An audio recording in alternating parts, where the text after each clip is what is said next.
Hello, and welcome back to NieR. It's been a few days,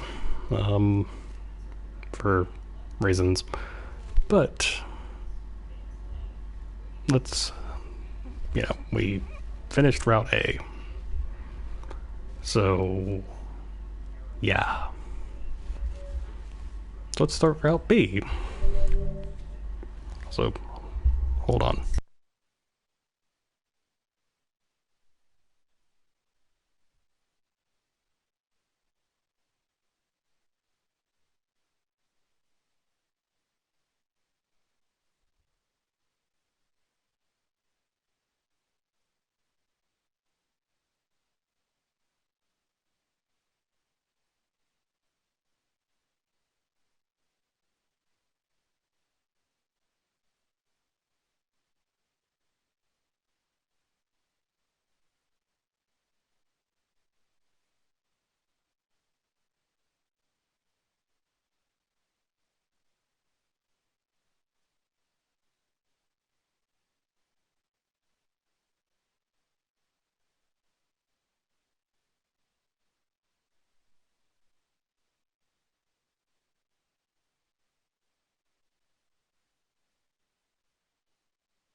And back, sorry about that. So yeah, let's go.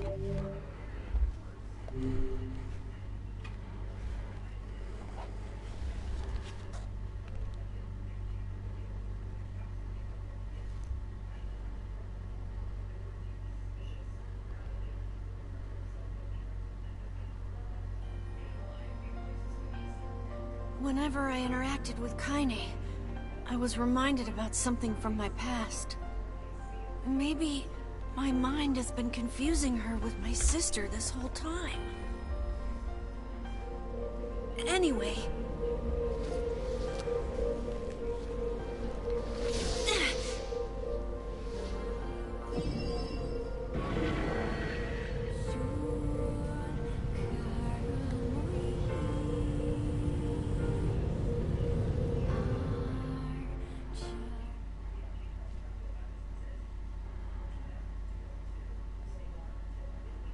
Kaine's dreams. Discrimination. Sound of rain filled the village. Instantly reading. Steep cliffs that surrounded the area magnified sound, causing even the slightest drizzle to rattle like a thunderstorm. I cannot speak. Thin wisps of smoke streamed from huts as the villagers huddled in their homes and waited out the rain. A single child, however, had braved the downpour and was now wandering slowly towards the wooden, hawk-shaped weather vane at the center of town.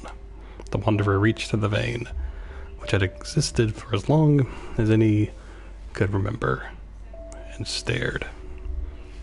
The child's face was simultaneously delicate and fierce, like a teacup that had survived a shipwreck. Those traits combined with pale, white skin to give the face an almost sexless quality. The rig turns east. I go home.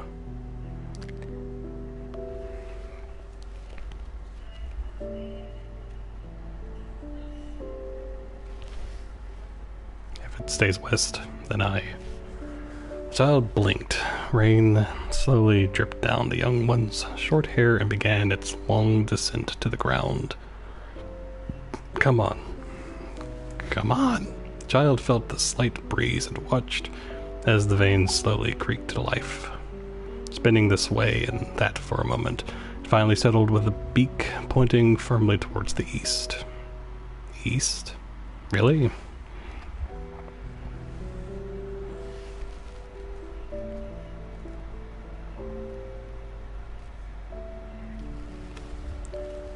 Before the vein could move again, the jagged rock came spinning and tumbling through the air, striking home against the child's head. The force of the blow dropped the child to the ground as a hail of stones began to fall around. Oh no, they found me.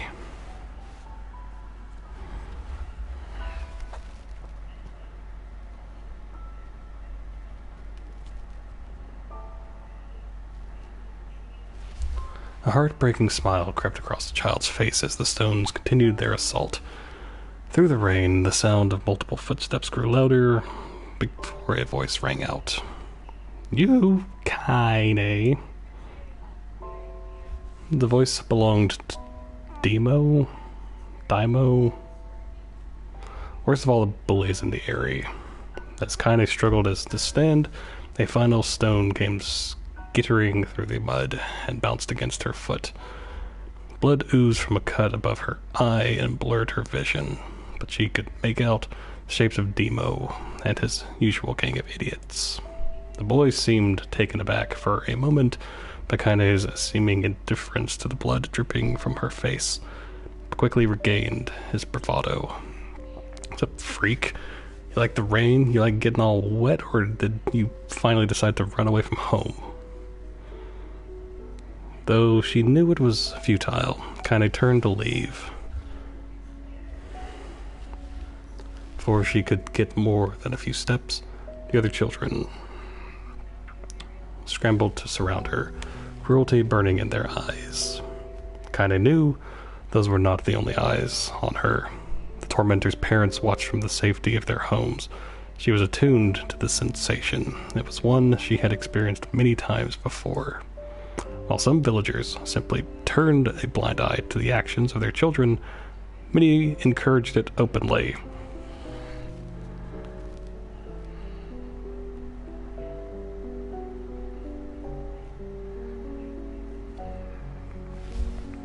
In a society ruled by superstition and fear, Kaine was something to be hated and, if possible, destroyed. I didn't say you could leave, freak. Demo's words chewed at her like a worm through an apple. You can't hurt me, she lied to herself. Be strong, be brave. He can't hurt me. He can't hurt me. He can't hurt. Oh look, the little freak is gonna cry. What's wrong? Are you sad that everyone hates you and wants you dead? Kaine prayed for the rain to flood down and carry her away from a world that seemed to have no place for her. But if there were gods, they chose to ignore her. As Demo crept ever closer, the clouds began to thin and the rain slowed. Even the weather hates me. I'm useless, a failure. I wish Demo's rock had taken my head off. Kaine couldn't meet Demo's leering gaze. She lowered her eyes and stared at the muddy ground below. The bully moved towards until he was inches away. She could smell the scent of old meat on his breath. The boy grabbed Kaine's face with thick fingers and yanked it upward. She tried to turn away, but he forced her gaze back and jammed his thumb against her eyelid to pry it open. Show me. No. Did you just say no? Demo grinned evilly. You don't say no to me. No one says no to me. Not even taking his attention from Kaine, he called to his cohorts. Come on, guys, let's give the freak what she deserves. As soon as Demo finished, kicks and blows began to rain upon Kaine. Demo paused, still grinning, as Kaine curled into a ball and tried to make the pain stop. I don't get you, freak. What you acting like a girl for, huh? Everyone knows what you really are.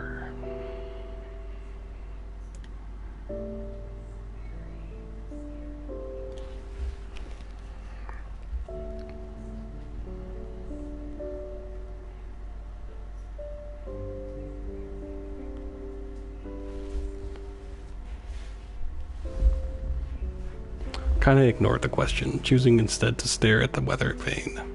Continued to point east, as if supremely confident about the future it has chosen for her. Go home?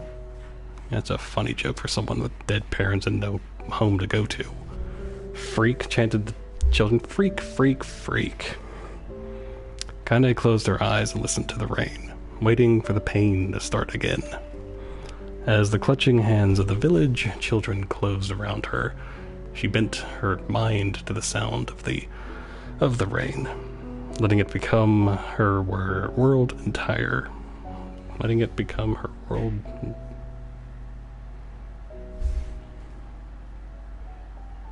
Okay. The rain fell, but the pain never came. Only when the laughter of her tormentors turned to terrified cries did she dare open a single blood-caked eye. Kaine was shocked to see Demo sprawled on the ground, holding his head and screaming in pain. She could see blood welling from space between his fat, twisted fingers. Oh my god, he's crying. He's actually crying. Deprived of their leader, the other children glanced back and forth between themselves, as if waiting for someone to step forward and take charge. When no savior emerged, they began an uneasy shuffle away from Kaine. The young girl was the least of their concern. Instead, their attention was wrapped on the ancient woman standing a few feet away. After struggling for breath for a moment, she finally spoke in a voice thick with rage. I suggest you scatter before I throw another one. And if any of you little bastards ever touch my Kaine again, I'll do far worse than throw a rock. You can count on it. The old woman crouched down and gently touched the hand Demo was using to cover the wound. Before he could think to protest, she ground her palm into the wound and twisted back and forth. Ow! He screamed, leaping to his feet. Stop it! What are you doing? Quit whining. Ain't no one ever died from a scratch. You hit me with a rock, you stupid... A big one. That thing could have killed me. The old woman shrugged. Death is the best cure for stupid. Demo's face twisted with rage at her words. Locking his eyes on Kaine, he took a step backward and spat on the ground. Get out. Leave this village and no one wants you here. Either of you. Seeing the old woman grab another stone, Demo and his companions turned tail and ran. As they fled, the old woman grabbed her side and barked out a single laugh. Ha! Let that fat boy go. Guess he's healthy enough to run from a fight. The woman's smile faded as she turned her attention to Kaine. Kneeling down, she removed her shawl and placed it around the young girl's shoulders, then produced a cloth from the folds of her dress and began blotting at the blood on her forehead. Oh, Kaine, she said, why didn't you fight back? You're stronger than that, lot.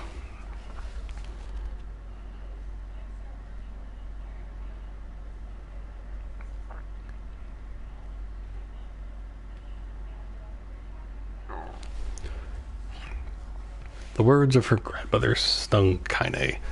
She turned away. Don't be nice to me, she said. I don't deserve it. Nothing matters anymore. Her tears held in...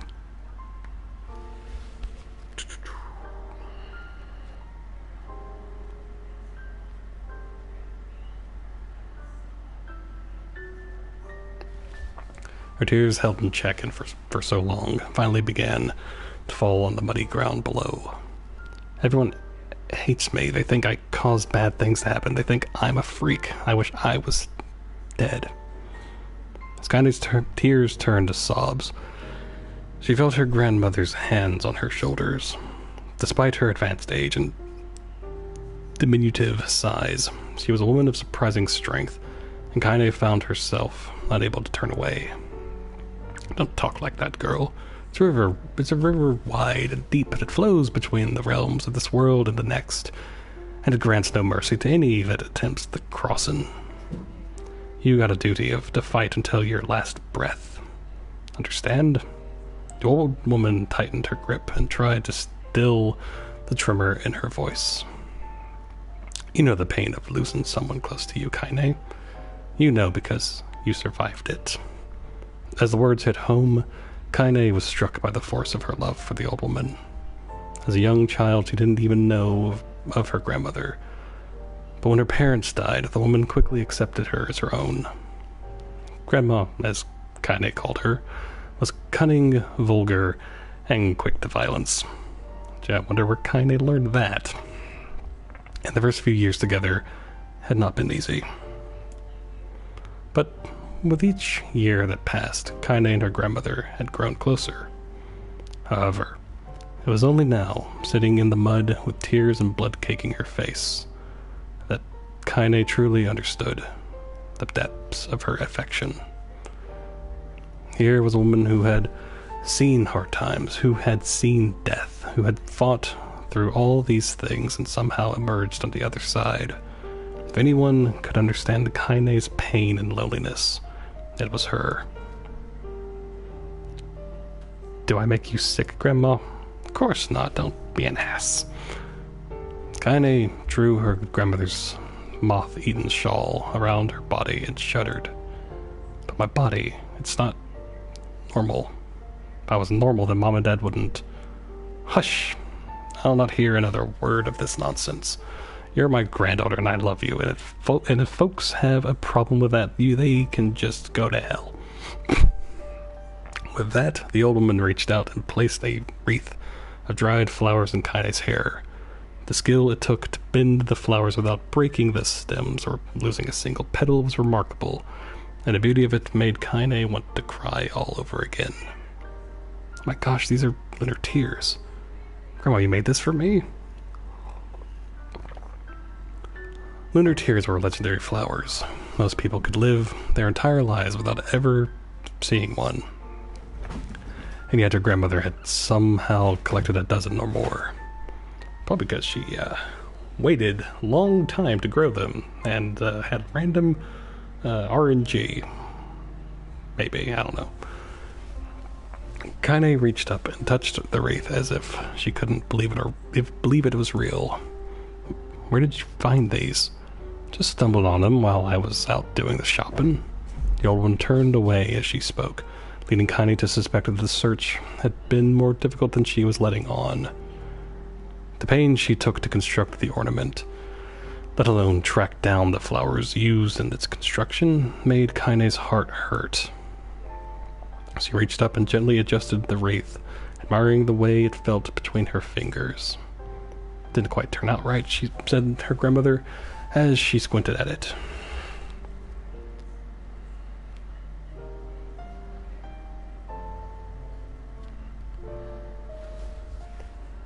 These old hands have trouble with delicate work, but it sure looks good on a pretty girl like you. Kaine blushed and turned away. You think I'm pretty? Of course you are. What a fool thing to say. Thank you, Grandma. Her grandmother smiled.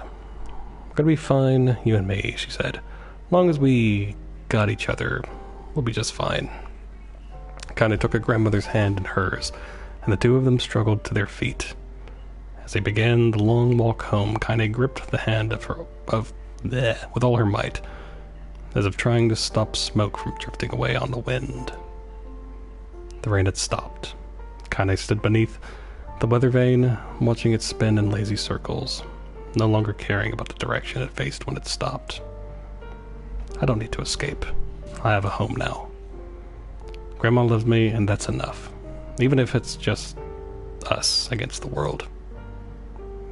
Kaine let her gaze drift up past the vane and into the cloudy sky. The last faint hints of a rainbow were slowly fading. As she turned and headed out for home, the light scattered into a million particles and vanished, seemingly taken away on the breeze. Kaine's dreams, daily life.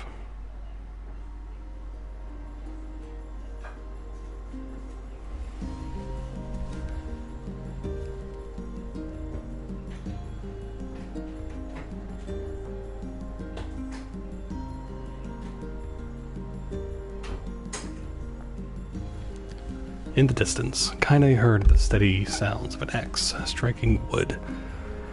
The noise had a purposeful quality to it, as if she was hearing a master woodsman go about his work. The firewood being produced, however, was as far from a work of art as could be. Pieces of every shape and size were being flung about a barren yard with wild abandon. Anyone trying to stack up such wood would probably die of frustration before the job was through. Stupid piece of crap axe. Kaine's grandmother flailed away with the axe, filling the air with both splinters of wood and words that would make the most hardened sailor blush. "Grandma," called Kaine. "That you, Kaine?" yelled the old woman, taking her eyes off the wood for a moment. "Don't get too close or I might take your goddamn foot off by mistake."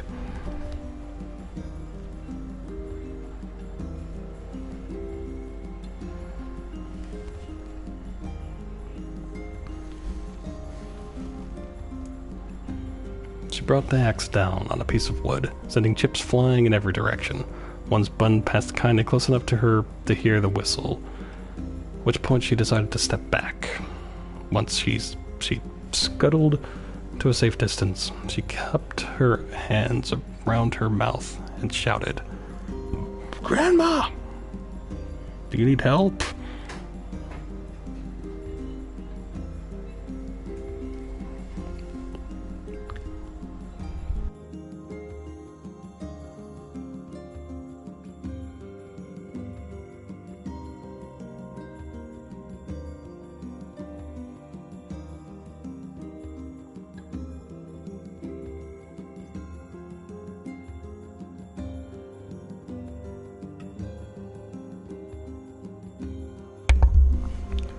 "I can get you water or lunch or a new axe or something."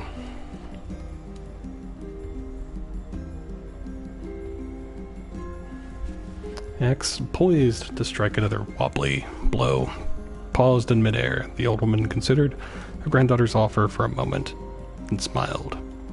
"Tell you what, since I'm doing such a piss poor job of chopping, why don't you come here and take over so I can go get the water? Shades have been restless lately, and I don't want you running into one of them bastards." Relinquishing the axe, her grandmother picked up a long pole with wooden buckets on either end. Gathering water was by far the most difficult of the two jobs, but Kaine knew better than to complain. Once Grandma's mind was set, there was no changing it.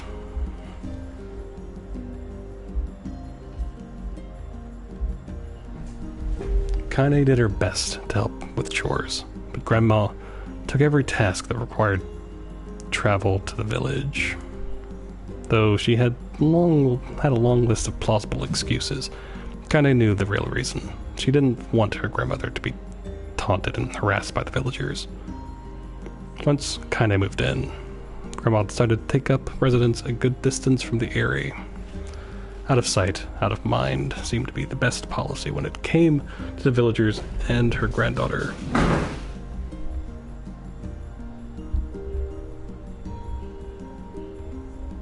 Be right back.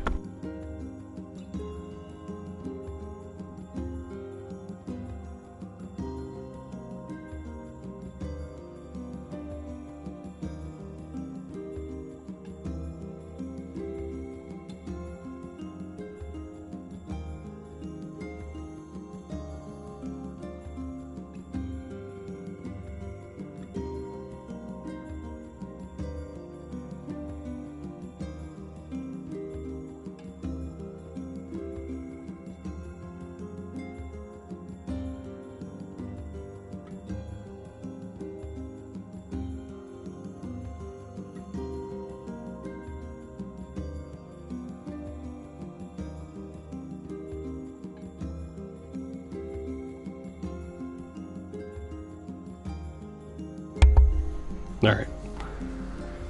Once kind of moved in, Graham's out of sight, out of mind. And rare were the days when any but the two of them could find on the rocky acre of land they called home. Kaine enjoyed the solitude, but harbored a secret resentment that her grandmother was forced to spend her golden years in such a place.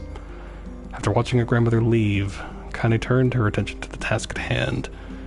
She had never chopped wood before in her life, and soon discovered why the old woman hated the chore. Swing after swing of the axe produced only a tiny crack in the wood.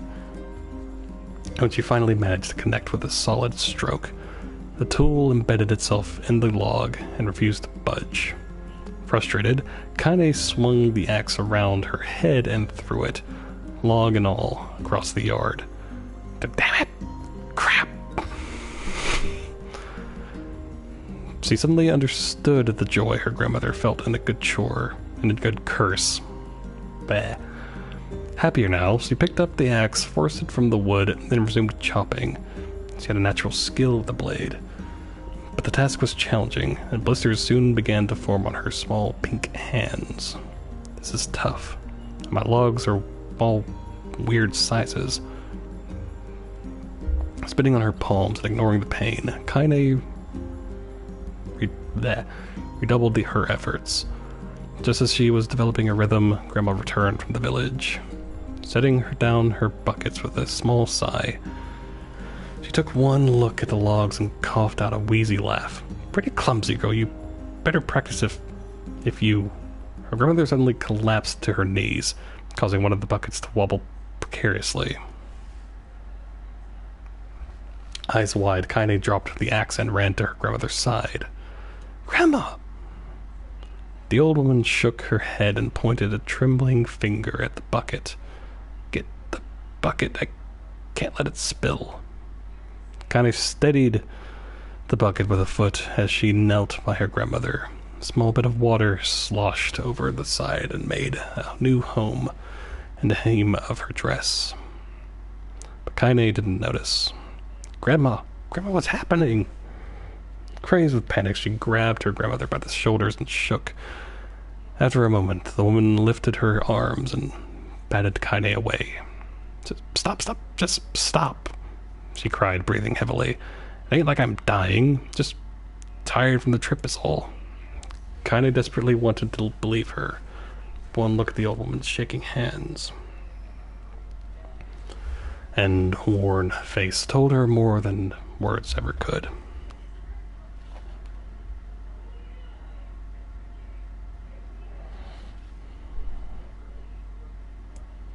Her grandmother had lived a long, hard life, and it seemed the bill was finally coming due.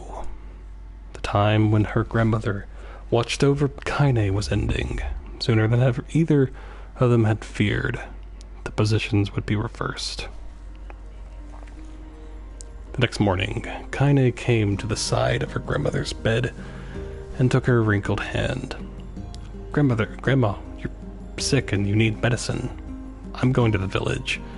The old woman shook her head and tried to rise, but Kaine gently pushed her down. Gently up. It's all right, she said. I'll be fine.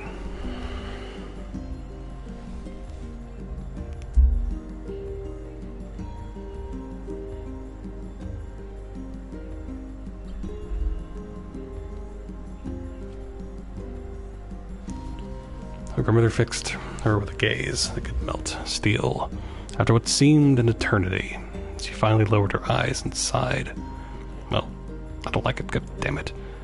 But I guess I should quit being so stubborn and let you grow up. The old woman watched as Kaine strapped on her boots and made her way down the road to the village. Hours later, as an unseen sun made its way across the dark, rainy sky, she was still watching. Kaine moved at a brisk pace, checking her pockets every few minutes to make sure the money her grandmother gave her was still there. Every noise caused her to spin on her heels, making sure she wasn't being stalked by a shade, or worse, Demo and his gang. But she encountered neither tormentors nor shades, and Kaine finally found herself at the entrance of the village. The few adults she could see glanced sideways at her, then muttered to each other behind raised hands before slinking away into the shadows.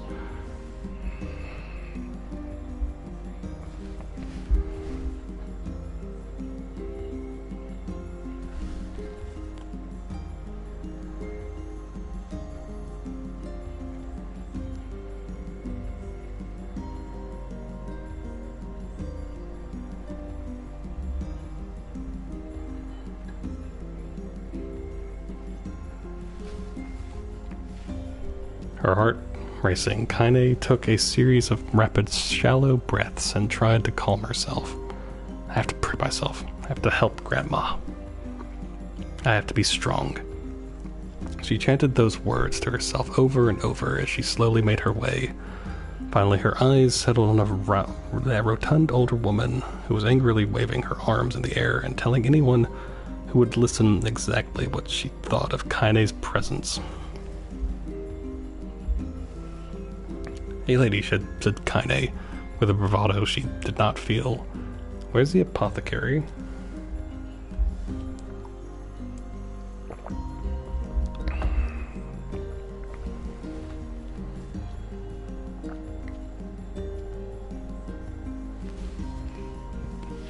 Woman's flabby cheeks shook in bewildered anger. "How dare this thing speak to me?" They seemed to say, but Kaine saw that her eyes held a different emotion. Fear.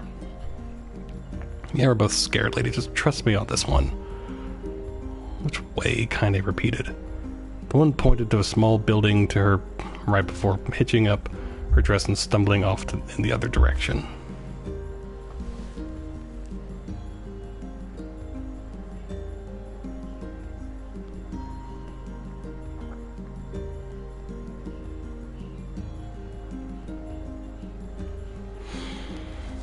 In the direction. Kaine cringed, expecting a stone to come flying from the assembled crowd, but none came.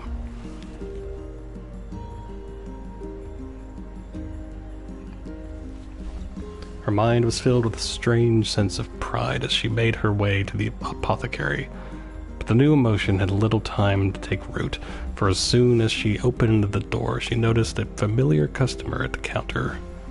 It was Demo.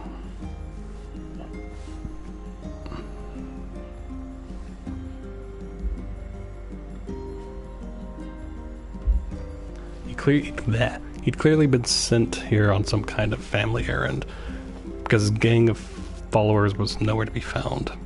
"Oh my god," he sputtered. What are you doing here, freak?" The insult was delivered without force, and Kaine happily ignored it, stretching on tiptoes to see over the counter. She asked the shopkeeper for the medication.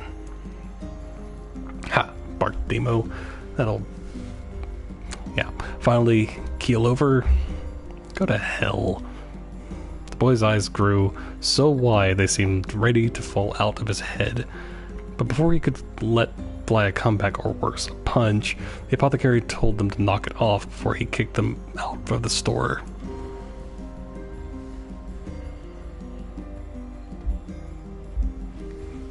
Demo slunk out of the shop, cursing Kaine under his breath.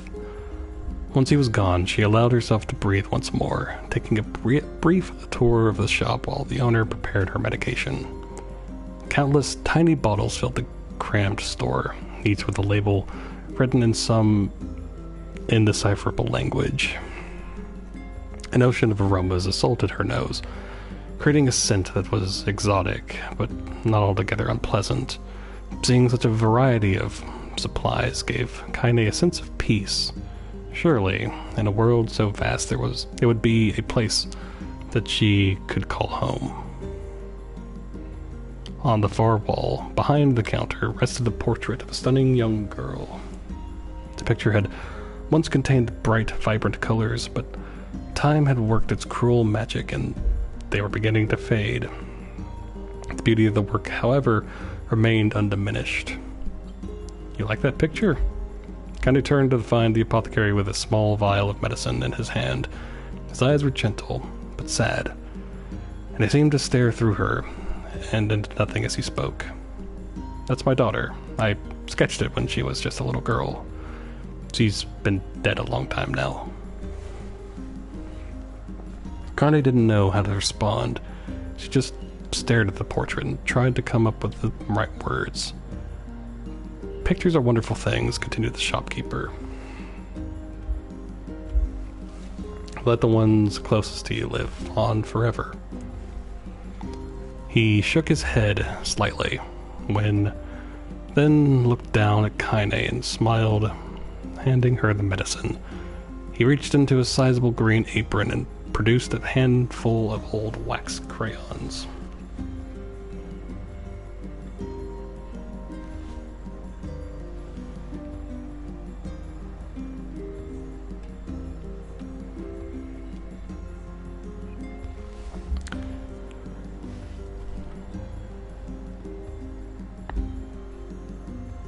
Yeah, should have these. There's no one left that I wish to draw. Kaine took an instinctive step back, causing the shopkeeper's face to darken. Yes, I've heard the rumors about you, he said. Small village, and word travels quickly. Between you and me, I'm not sure which one of them to believe, but I also don't think they matter much. I know your grandmother, Kali.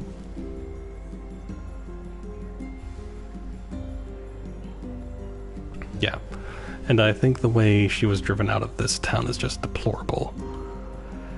Grandma's name is Kali, thought Kaine suddenly. She was still mulling this new fact over in her mind as she reached out and gently took the crayons from the apothecary's hands. Your grandmother is an old friend of mine, he said as Kaine scooted away yet again. And I owe her much. I wager she would like it if you drew a picture of her. Yes, I think she would like that very much.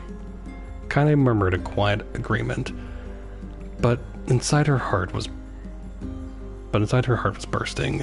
Never before had a villager treated her with anything but complete contempt.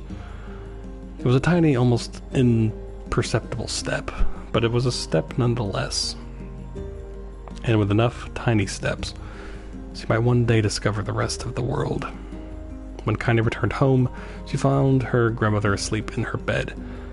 Her feet were blackened and raw, even bleeding a bit in places, leading Kaine to think that she had been pacing around the room until exhaustion finally caught up with her. She placed the medicine by her grandmother's pillow and turned to leave, but found the old woman's hand clasped around her arm. Back already, are you? Asked her grandmother with a yawn.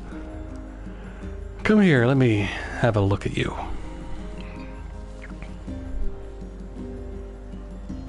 Grandma sat up and examined Kaine from head to toe, finally satisfied that nothing terrible had befallen her grandchild.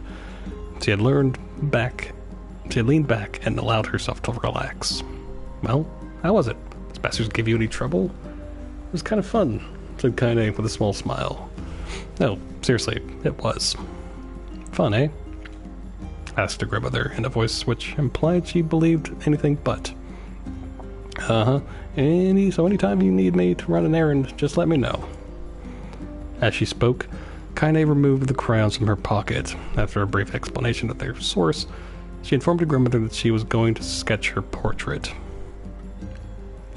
Portrait of me? Ridiculous. No one wants to stare at a wrinkled old crone. But Grandma, it'll make you live forever. Horse crap, said her grandmother, throwing back the sheet from her bed. Living forever would just tick me off. I'll put those crayons away and help with dinner. But Kaine would not relent, and in the end, Grandma found herself leaning against the wall of their house as if posing for a master artist. Kaine took up the crayons, eyed her subject carefully, and set to work. Just as her grandmother was about to nod off, Kaine finished the piece. After staring at it for a bit, she released it from her grip, and then let it slowly drift to the floor. It's terrible, doesn't look like you at all. I'm sorry, Grandma. I thought these crayons would, make drawing easy or something.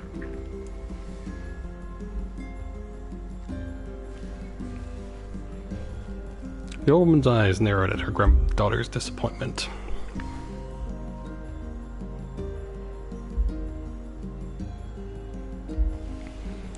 "Let me be the judge of that," she said, ignoring the pain in her back and reaching for the paper.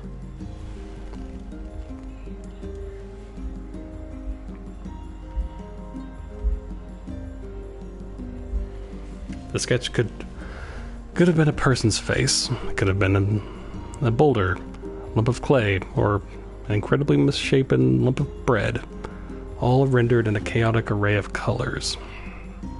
The old woman stared at the picture for a long time, then slowly wheezed out a laugh.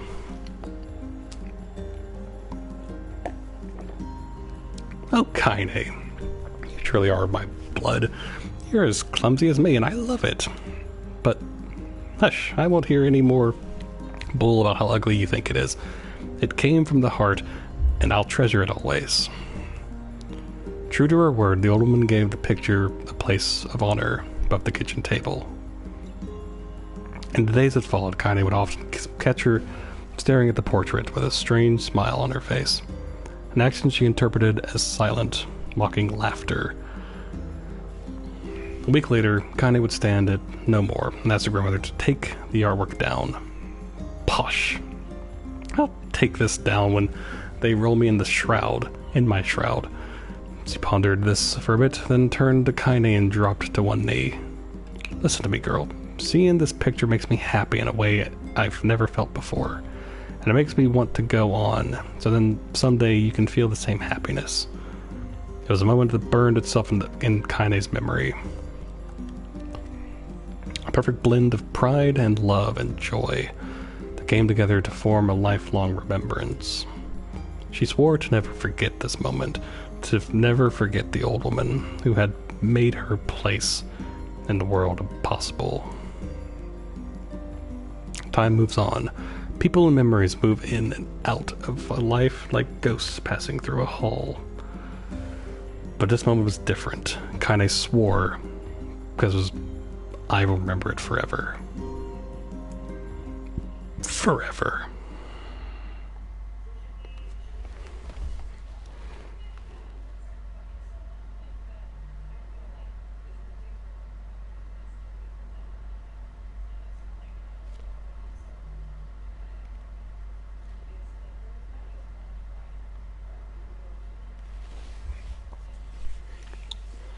Kaine listened to the sound of crackling firewood and stared at the black object on her plate.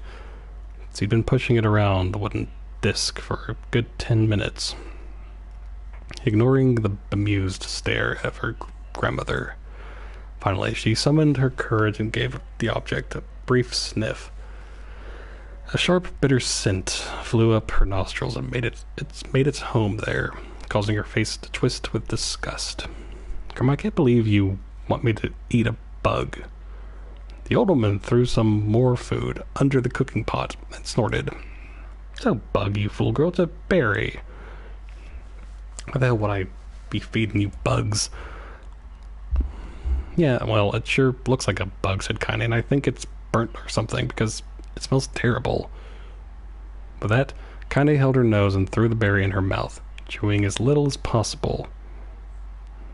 "Oh yeah, that's terrible, alright." "Why, you little brat," laughed the woman.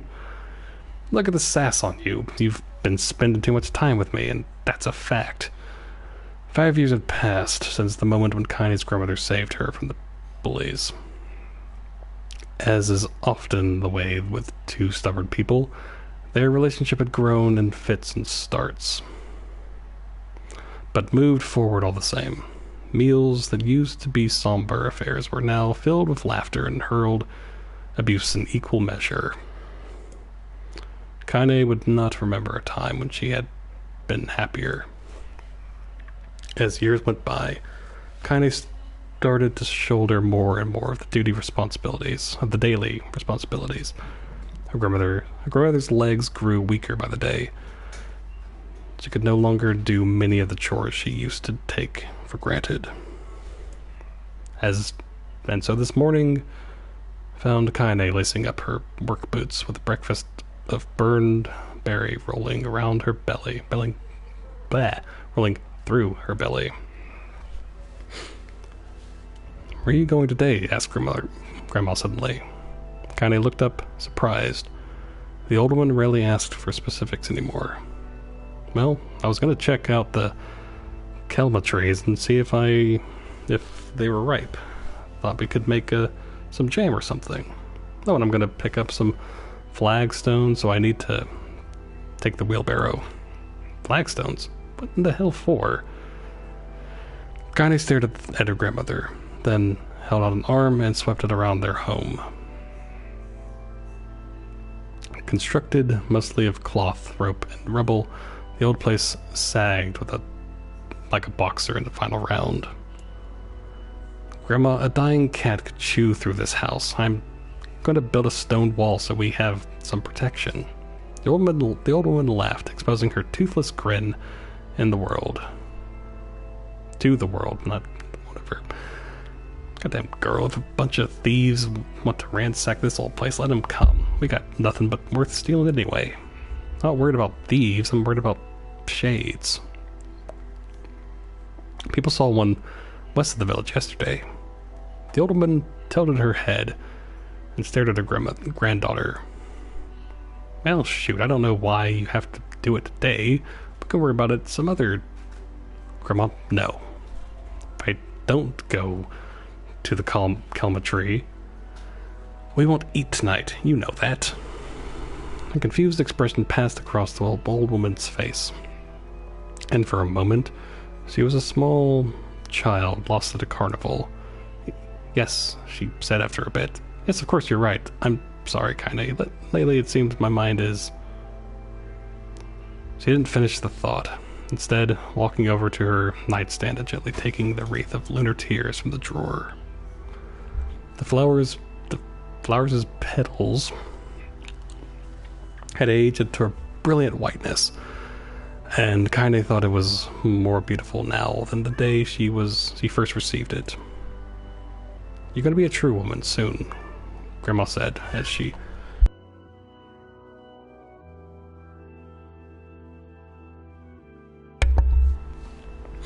"You're going to be a true woman soon," Grandma said as she placed the flowers in the girl's hair.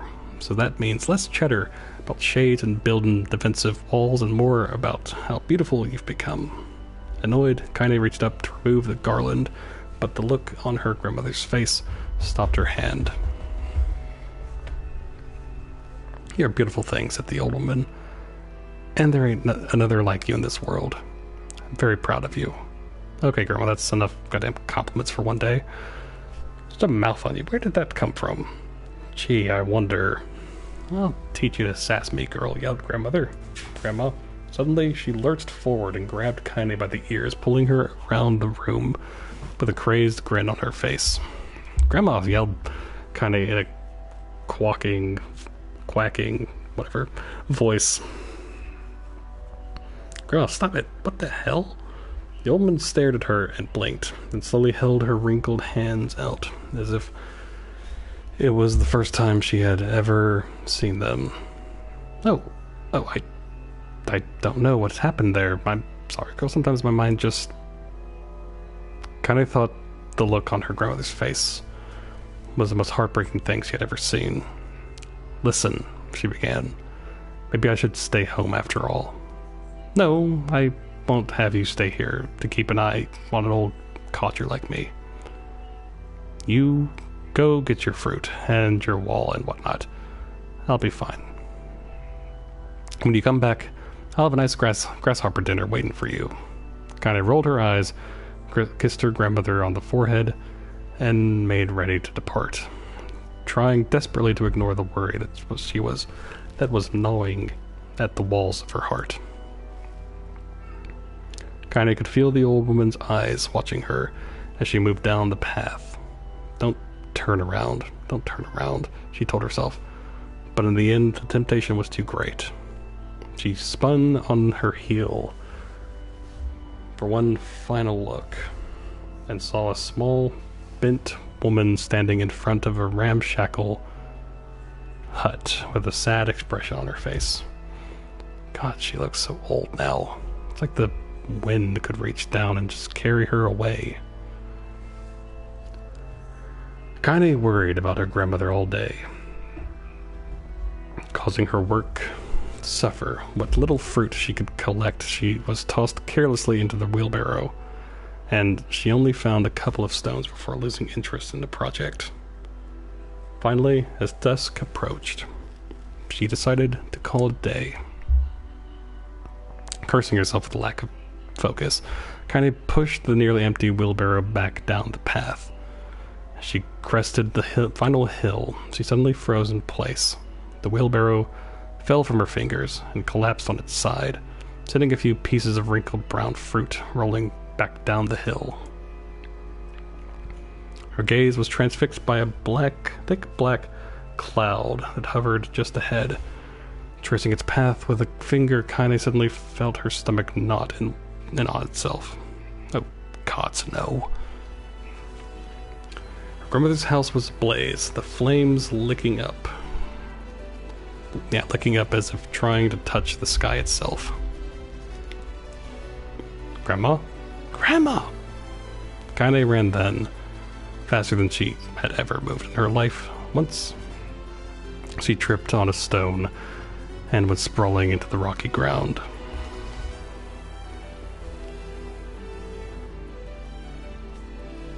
But she leapt to her feet and continued running, unmindful of the blood that spilled from her wounded hands and knees.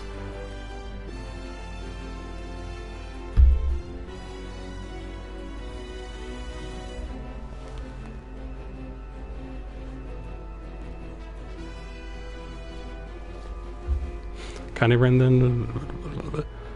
Yeah. As she got closer and closer, Kinda's mind began to race in time with her footfalls. It's too dark. It's too dark. Not just fire. It can't be fire. Too much smoke. Gotta save her. Gotta save her.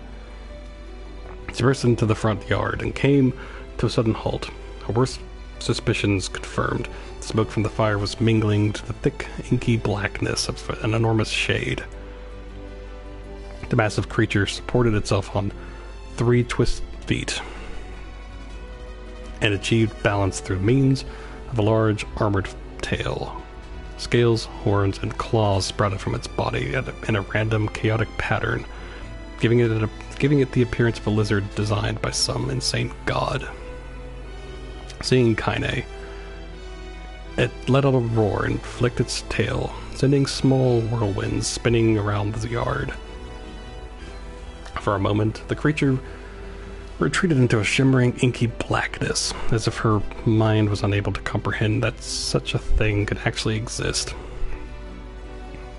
But then the smell hit her, a blend of rotted meat and excrement, and the horror became real once more. The creature bellowed again. This time, Kinda responded with a scream of her own.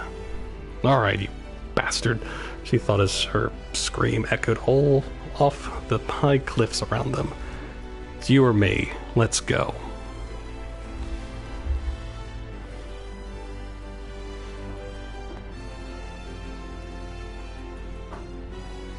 Shade-eyed, Kinda with bemused interest. Then it began looking from her to the house and back again, as if urging her to look at the destruction it had so gleefully wrought. With dread building in her heart, Kinda glanced towards the house. Through the smoke and flames, she spotted a small figure struggling to escape the ruins. "Grandma!"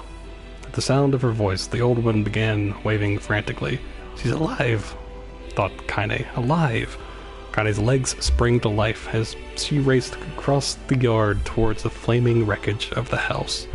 Before she could advance more than a few steps, the shade opened its mouth and let out a roar powerful enough to uproot the trees and send them flying. The blast sent Kinda tumbling through the air before smashing her against the rocky earth. Stars danced in front of her eyes as she tried to remember how her legs worked. Get up. Get up. Get up now. As Kaine struggled to her feet, the shade stomped towards the house and pinned her grandmother to the ground with the tip of a claw. The old woman struggled to move the claw from her stomach, but she might well have been pushing a mountain. She coughed briefly, sending a small spray of blood into the air, then collapsed to the ground, her energy spent. Kaine lurched to her feet only to fall back to earth with a gasp. Her ankles were on fire. One or both of them were suddenly broken. Ignoring the pain that screamed through her body, she began dragging herself across the ground, leaving a drunken trail of dust and blood in her wake. Grandma, hold on just a little longer. Grandmother's face was turning blue, her eyes rolling back until only the whites were exposed. Kaine pulled herself across the ground with maddening slowness, the distance seeming to increase with every second that passed. The shade glanced between the two women and flicked out its tongue, its giant mouth turning up at the corners. Short, panting breaths belched from somewhere deep inside its core. Bastard, laughing at us. She had no idea how much a mindless creature could experience emotion, but there could be no doubt the shade was taking joy in this suffering. Yeah, I see your plan.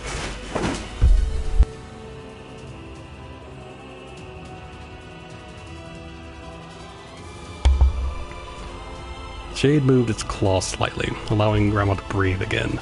It was clearly keeping her alive, only to snuff out her life when Kaine was close enough to touch her. I'm gonna kill this bastard. Summoning all her strength, Kaine rose to her feet. There was a sickening snap from her right ankle as the foot twisted backward. But she forced it from her mind and began to hobble towards the monster. Pulling a small knife from the pouch of her waist, she leapt on the foot that pinned her grandmother and plunged the weapon deep. Give her back! Give her back to me! It was like stabbing a rock. After a few swipes, the knife broke at the hilt with a dull snap. The shade panted laughter again, then raised its tail and sent it rushing through the air towards the young girl that was latched to its foot. Kaine never had a chance. The tail struck her square in the chest and sent her crashing into the burning wreckage of the home. As she lay on the ground, with blood pouring from multiple wounds, a small, weak voice spoke up. Kaine? Kaine's vision blurred, but she forced herself to focus on the sound. Finally, her eyes cleared enough for her to make out her grandmother's hands reaching out to her through the smoke. Grandma? Kaine, you gotta run. You can't best this one. Kaine grabbed the hands and held on with all her strength. Come on, we have to go. The old woman coughed loudly. One of her hands, slick with blood, slipped from Kaine's grasp and thumped to the ground below. Grandma, no! I said run, goddammit, you have to live. You have to get through. The thought would stay forever unfinished. Before she could say another word, Shade's clawed foot descended, smashing through the remains of the roof and down upon the shattered figure of the old woman. Blood oozed from the gaps in the creature's toes as terrible, putrid smell assaulted Kaine's nose once again.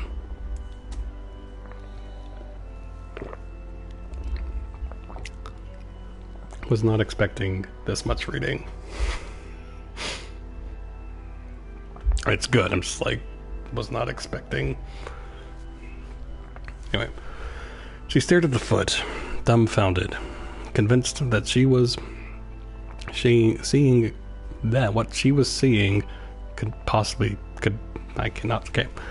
She stared at the foot, dumbfounded, convinced that what she was seeing could not possibly be real. When the creature finally lifted its appendage, all that remained underneath was a twisted, unrecognizable mass of rubble and red. Her grandmother was gone. Kaine blinked, trying to feel the hands which had been in hers just a moment before. For a fleeting instant, she could remember the warmth of that embrace, the trembling of the fingers, but then the sensation drifted away on the breeze, and she was gone. Memories flashed through Kaine's mind, one after the other, faster and faster, until they became a meaningless jangle of noise. Kaine screamed then, thunderous sound that echoed off the cliffs and seemed to roll away forever. The shade eased forward, black ichor pouring from its mouth and dissolving into smoke on the ground below. The earth shook with every step as it crept towards its prey. Kaine's body slowly rose, as if controlled by a mad puppet master. Her arms and legs were bent at impossible angles, her head lolled dangerously to the side. Yet, somehow, she managed to stand, staring at the shade. Her eyes began to glow with deep red fire. The creature, so confident just moments before, took a slow, hesitant step backward, trying to discern if this broken human could possibly pose a threat. Kaine seized the moment, laughing like a madwoman. She leapt into the air and plunged the shattered hilt of her knife deep into the leg of the shade. The shade shook Kaine off like a fly, sending her crashing to the earth once again. Her chest rose and fell slowly, as if a great weight were resting on it. Moist sounds of pain echoed through her mind. Something warm and thick oozed from her ears. Is that blood? I think it is. I think I'm bleeding to death. No, can't die. Grandma told me I had to live. Deep inside Kaine's mind, something finally broke. The sound, the pain, the smoke and flames, all of it faded away until all that remained was a single incantation repeated over and over again. Kill it. Kill it. Kill it. Kill it, kill it, kill it, kill it, kill it, kill it. Yeah. Kill it now. As the spark that was Kaine slowly began to flicker and die, she felt her desire to kill and her desire to live blend into one. The distance between heartbeats grew longer and longer and longer.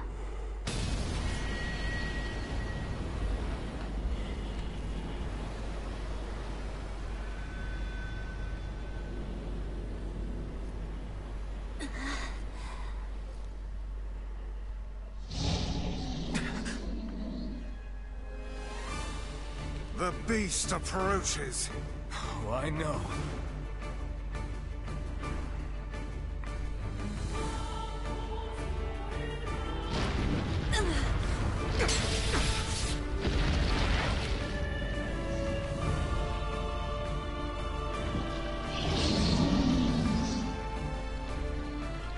All right.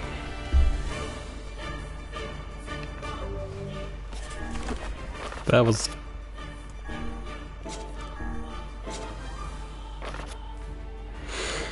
a lot of reading.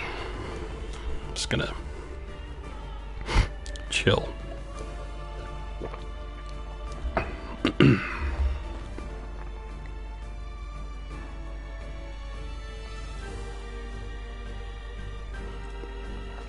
All right.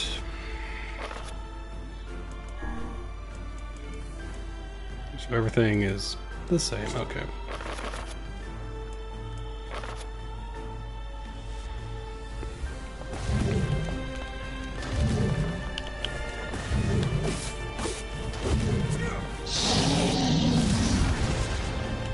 What anger this creature must have. How did it even survive these past 5 years? I'm not gonna let this happen again. It dies today. My sword feels lighter. It's not the blade, but the skill of the user. Strike it down.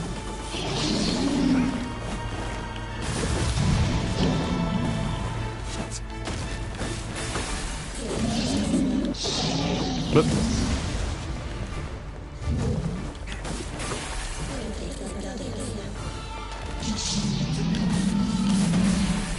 Awesome.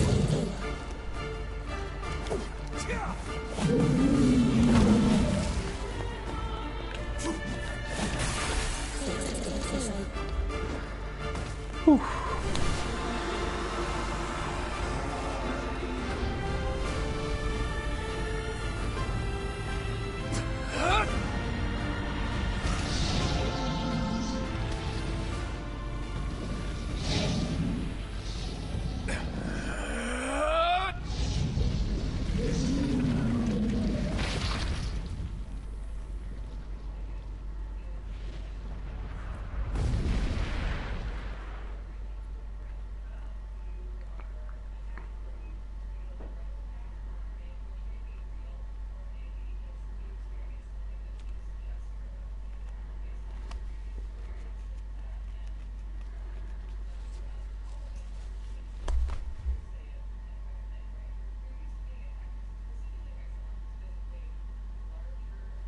More reading.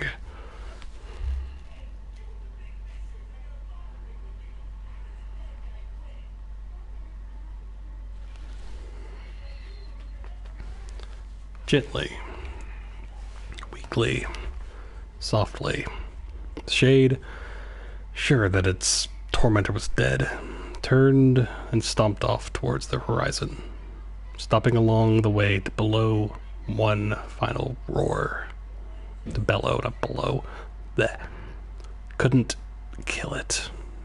Shamed beyond imagining, Kaine tried to turn her head to the side, but only succeeded in coughing up a huge gout of blood. It was getting difficult to see, and only after a moment of fierce concentration did she realize that her left eye was gone. Laughing to herself, she turned her remaining eye to the ruins of her home and noticed a ragged stump of arm resting a few feet away.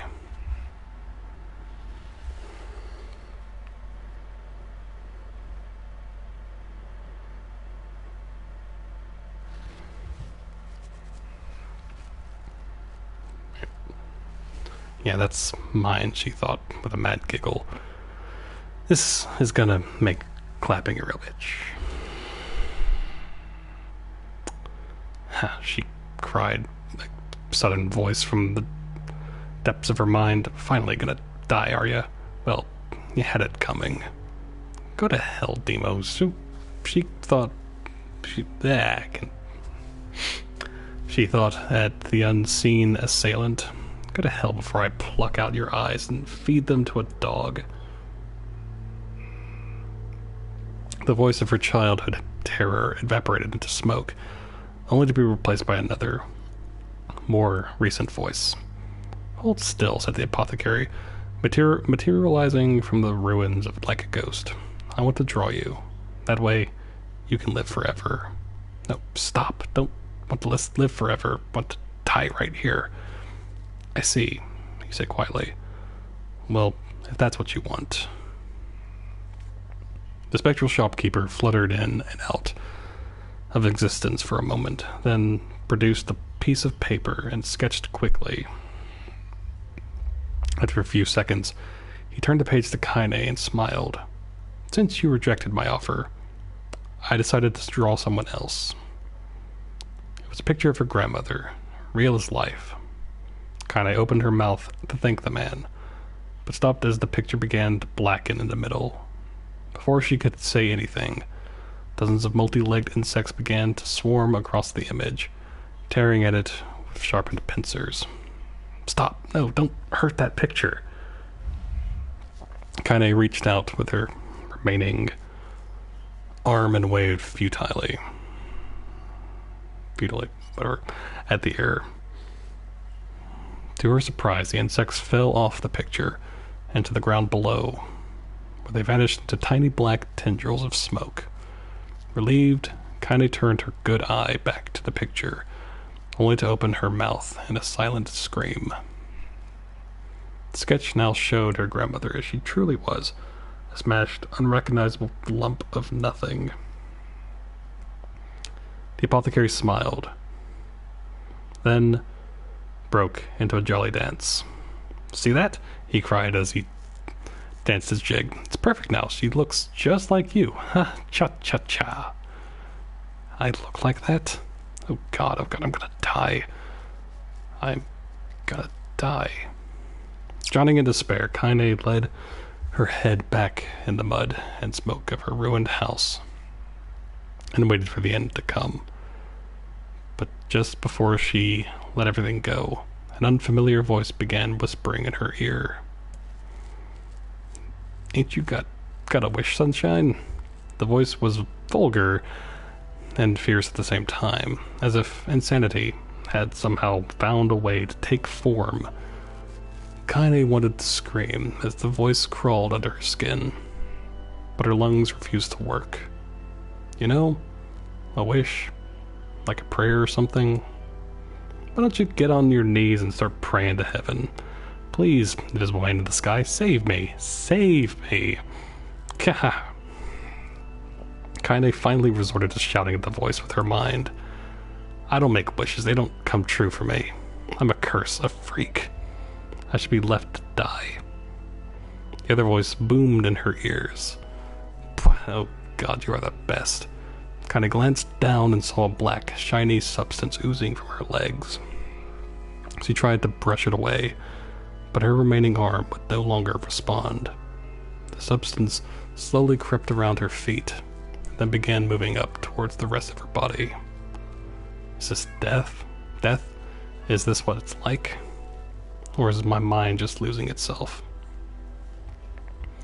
She could feel the slime oozing upward, feel the hot, searing pain it left in its wake. Whatever else might be happening, she was still alive, and this is real. Come on, let it go. Let it go. Kaine tried to ignore the voice and concentrate on the pain, but the newcomer would have none of it. "Don't ignore me, sunshine. You're ready to give up, ready to die, so why not let me have it?" Have what? Your body. Come on, give it to me. Give it to me. I want to stand on the ground, feel the rain, taste the wind. The voice paused as if licking its lips. When it resumed, it was filled with mad, unabated joy. "And I want to make your hands, and I want to take your hands and use them to choke the goddamn life out of people. I want to tear out their throats and bathe in their blood, just like before." In response, Kaine shifted her head and vomited. The warmth of it crept down her front and mingled with the pain of the encroaching black ooze. "Are you a shade?" "Yeah, maybe. What of it?" The slime reached her face, crept up past her nose, and slowly oozed into the socket of her missing eye. Ugh. The moment it touched her brain, Kaine was struck by the most powerful sensation she'd ever felt in her life. It was ecstasy.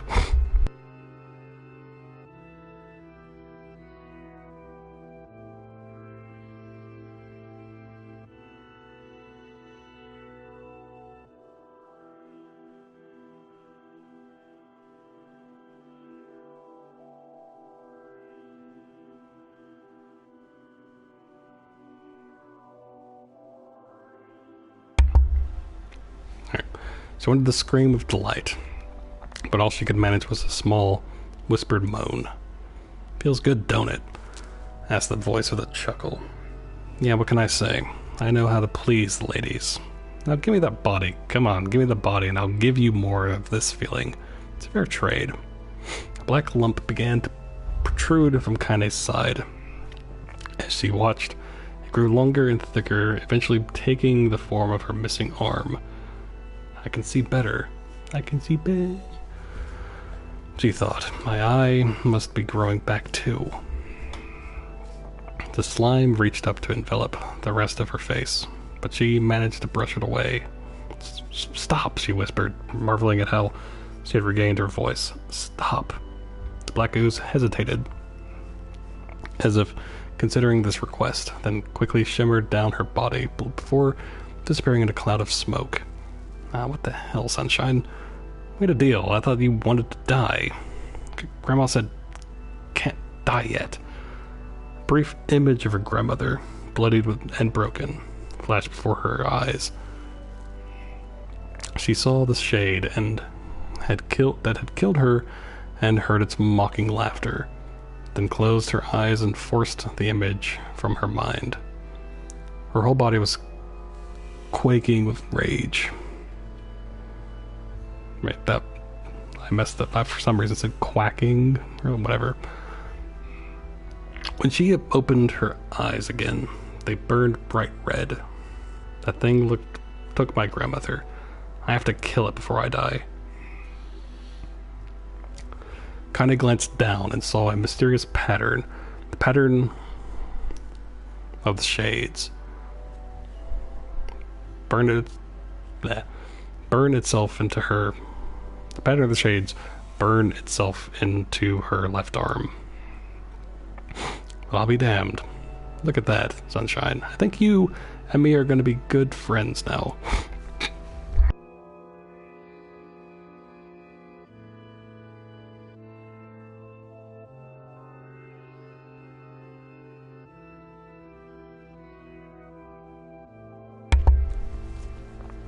Kinda stared intently at her arm. The more emotional she felt, the more letters seemed ready to puncture her skin and begin infecting the rest of her body. The arm clearly had a will of its own now. Stop, gotta stop. Holding her left arm and then her right. Kinda took a deep breath and tried to calm herself. Come on, don't fight it, pleaded the voice. Hate's my favorite dish, and I'm hungry. Let it go. Feel the anger burn with the fire of revenge. Thirst for blood, then go out there and... Shut up! Shut up and get the hell out of my body. Your body. That's rich, Sunshine. Real rich. Look, why don't you just up and die so I can have this body all to myself? What do you say? I bet those buddies of yours in the area would love to see you dead. Kinda grabbed a nearby shard of glass and tried to saw off the shade-infected portion of her side. Before she could, her darkened left arm grabbed the right wrist, crushing it. Kinda screamed and dropped the shard as the sound of bone crunching on bone filled the air. Stupid idiot girl, you're possessed now, Sunshine, and there ain't no going back. The voice laughed again. A loud, long wail that seemed to go on without end. Possessed? Possessed? Whispered Kaine. Yeah, possessed. You and me. We got what you might call a timeshare arrangement. Remember how folks used to think you were a freak? Well, wait till they get a load of you now. Kaine looked up, tears in her eyes. The sky seemed smaller somehow, darker. Is this because of that shade? Is this how they see the world? So, listen. I know this whole possession thing seems a bit sudden, but it ain't that bad. There's plenty in it for you, too. A very powerful creature, Sunshine, and now that power belongs to you. You got enemies? People you want to kill? I can make it happen. The little fat kid who kept picking on you? That old shade that squashed your granny?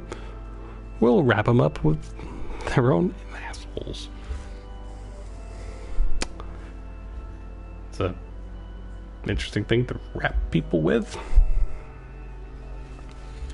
No more abuse for you, Sunshine. No more pain. But wait, you're a shade. Why would you help me kill another shade? What? You think I'm some kind of racist? Some killing snob? I don't give a good goddamn who you murder, honey pants. I just want to drink from the well. Kaine considered this as she struggled to her feet, the power of the shade coursing through her. The smoke from her house was drifting away with the wind, and she enjoyed the way the cool evening breeze felt on her new left arm. After a long pause, the voice spoke up again. So, how about it? You and me. We could have some good times together. Look, I'll even take care of the bloody part if you don't want. Screw off, a-hole, muttered Kaine. I'll handle the killing. Look at you go. Oh, sunshine, we're gonna have so much fun. So listen, my name's Tyron, or Tyron, whatever. And if you ever need me, I'll just be hanging out in this piece of meat you call a heart. Now get out. The more you kill, the more your heart turns rotten and sour. And I like rotten and sour.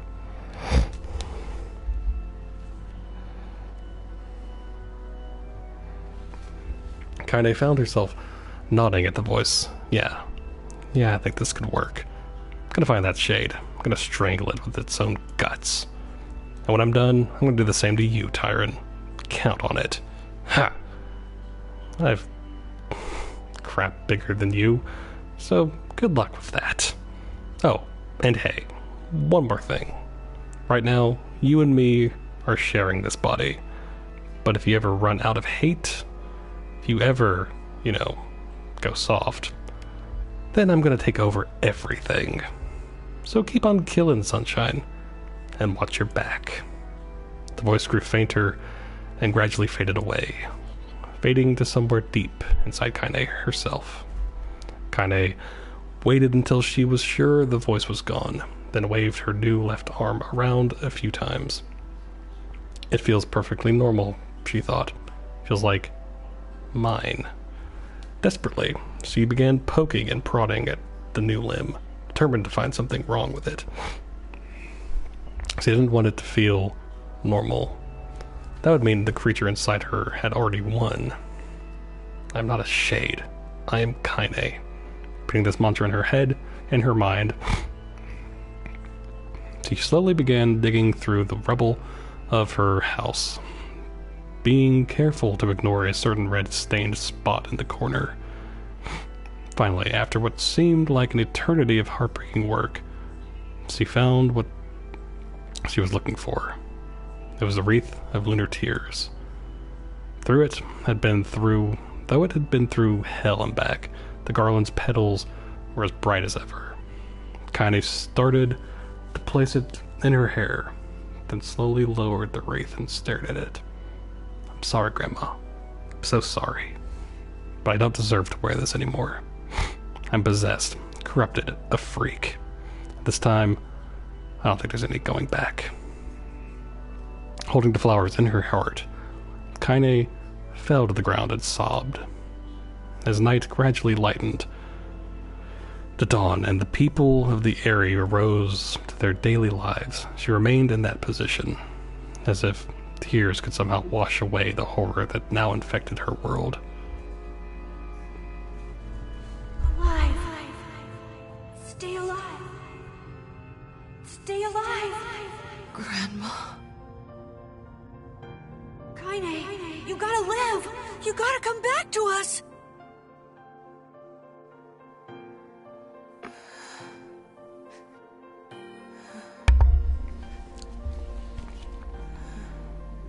Oh, hey.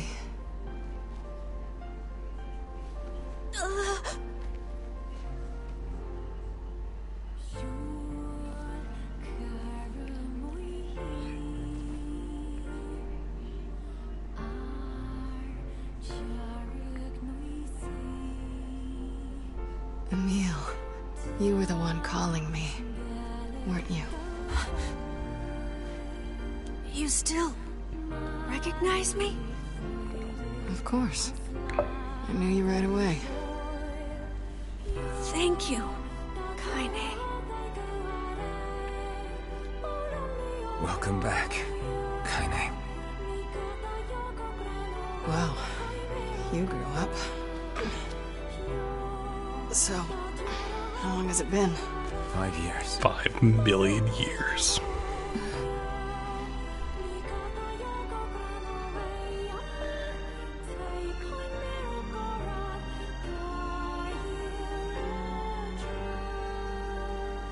Shit. I mean, no more reading? That's a long time. Any luck with Yona? We are still no closer to finding her. We need a way to locate the Shadow Lord. By the way, this is for... Is that a lunar tear? It's not as good as your grandmother's, but I tried. No, it's great. Thank you.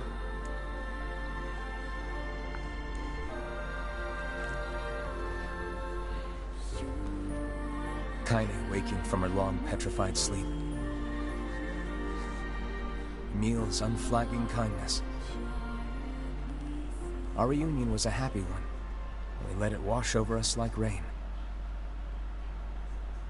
That is, until Devila and Popola had to go and ruin it all.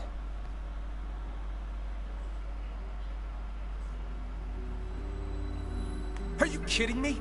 You can't be serious!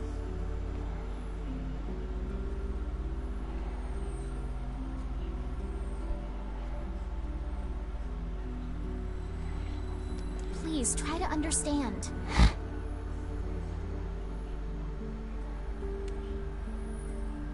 People are tired and scared, and... I'm sorry. I'm sorry you have to bear the brunt of that.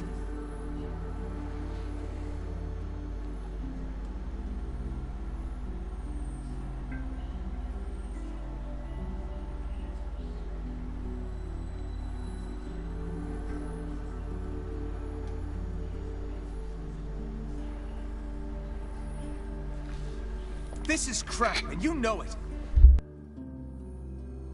It's okay.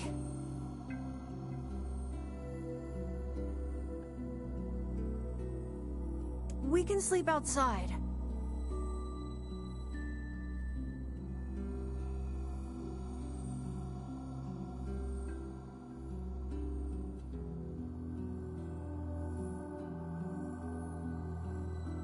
No one's sleeping outside.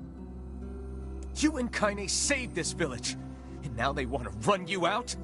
People are afraid of us. And really, I understand. I mean, look at me. Again, who would be afraid of you, Emil? You're the most wholesome thing ever. As long as you're still with us, I can deal with it. Right, Kaine? I'm used to sleeping outside. But... We'll see you later. Sorry about this.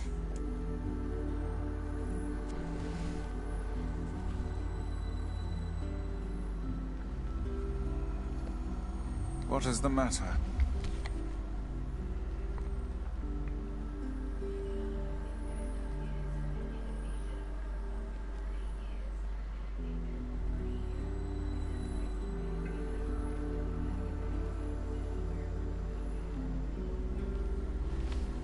Kaine always sleeps outside. I never thought about that until just now. Never even occurred to me.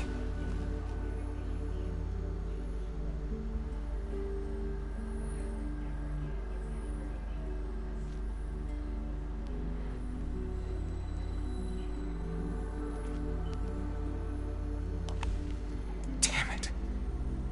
We should turn in.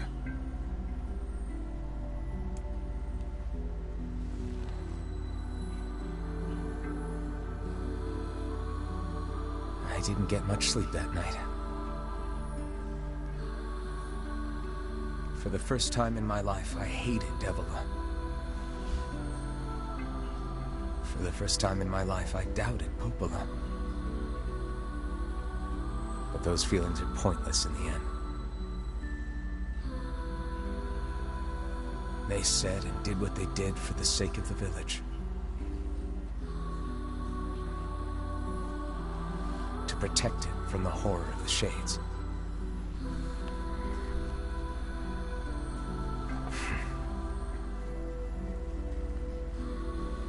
Really, how can I blame Devila and Popola? In the end, I'm just as bad. Because I never once stopped to think about Kaine and Emil's situation myself.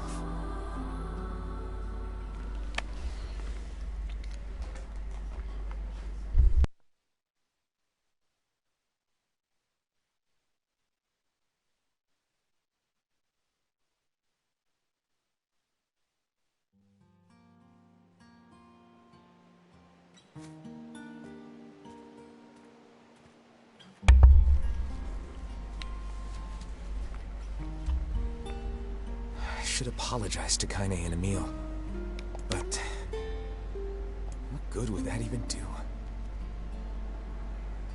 I got a fire going, Kaine. Wait, is that... Campfires? I'm so happy to get to talk to you again, Kaine. Yeah, me too. I tried everything I could think of to save you, you know. I polished you with a special cloth. I poured warm water over you. Wait, you poured water on me? Yeah, but it didn't really do much except make you all shiny. Hey, Emil. Thanks for saving me. I guess you noticed how I look different now. No. I'm sorry, Emil. I'm sorry for all of it. Well, I mean, this new form isn't all bad, you know? Yes, you're iconic looking now. At least I can look at you when we talk, right?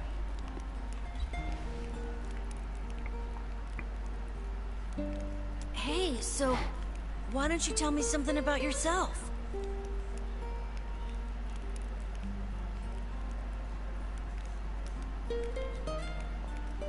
I'm not very interesting. Sorry.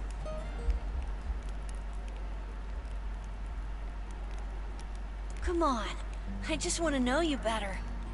Please?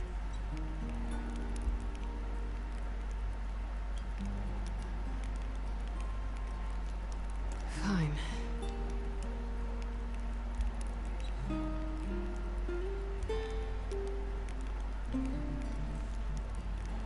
This all happened when I was a kid, before the whole shade possession thing.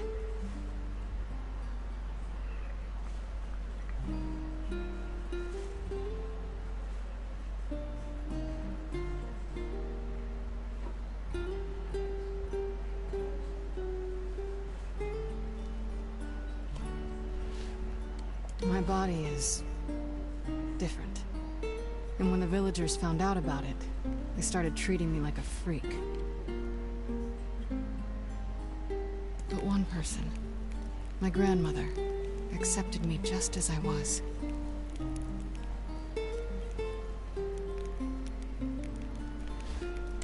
No matter how bad things got, she gave me the strength to keep going. She's really special to you, huh? Yeah. Oh, hey! That gives me an idea. Since we cured your petrification, we should start looking for a way to cure your possession in my body. I know we can do it if we all work together. Heck, it'll probably be super easy. Let me guess. More warm water?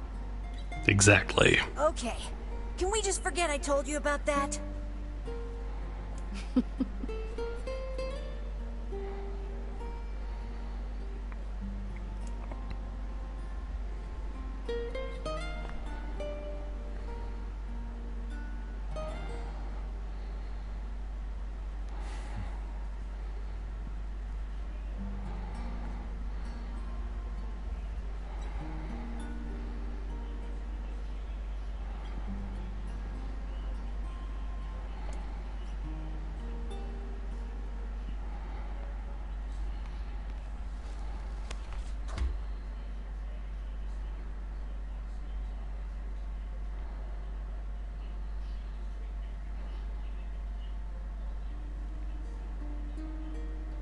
Sleep well?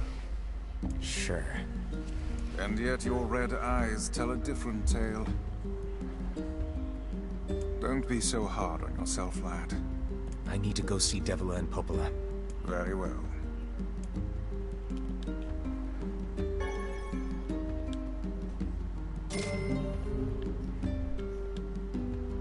What might that be?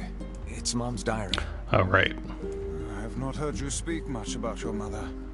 She got the Black Scrawl and died when I was little. My apologies for bringing it up. It's all right. I can barely remember her face anymore. This is the only thing I have left of her. Reading it helps remind me of when we were still a family. I see. But the final entries get a little strange. In what way? Well, here, take a look. I did not mean to do that. Whatever. I guess we'll do this now. Say there. Can you not hear me?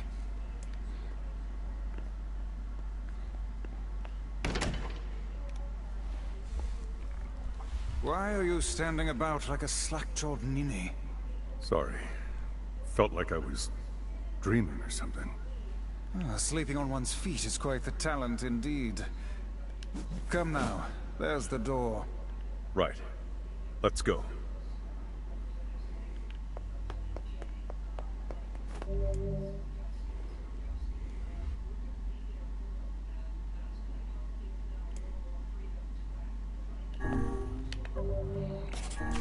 Okay, so we are level 33, okay.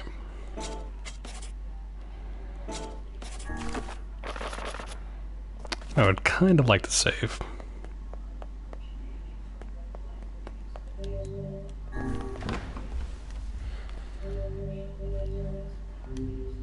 Well, I did whatever.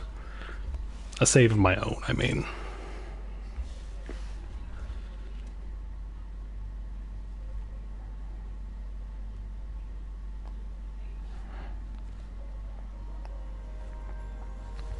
My word. Something wrong?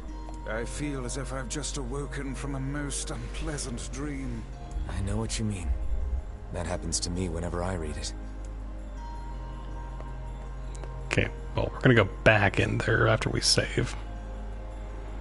I say first I'm gonna go to the village and then...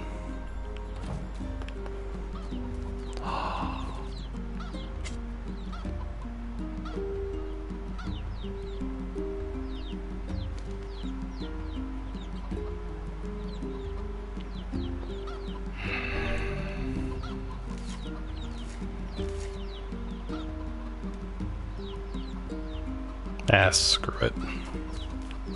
Actually, wait, hold on. I don't know how long I'll be on Route B, though, that's the...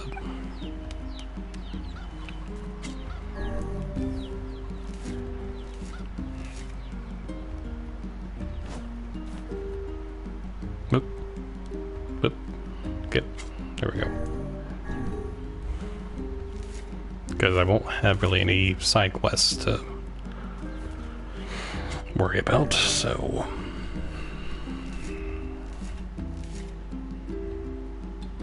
I already made the decision not to do that, so...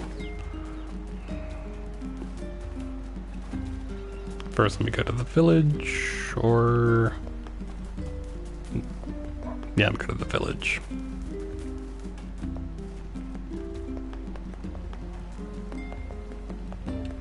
I worked in...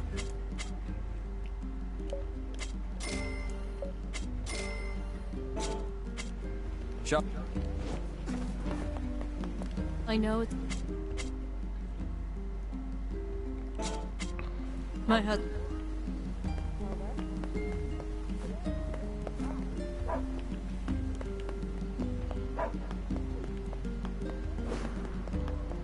All right.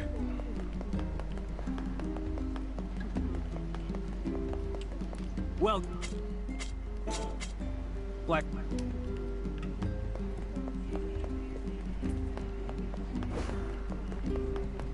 Alright, so let's go save.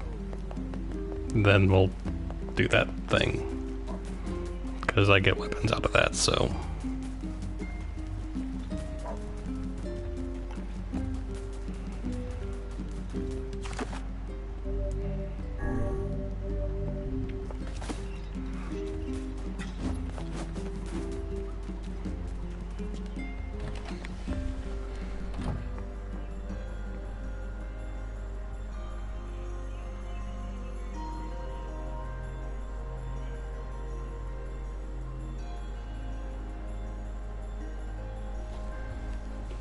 Alright. The diary again? Yeah. Yes. Lately, I haven't been able to stop thinking about it. The world of the recycled vessel.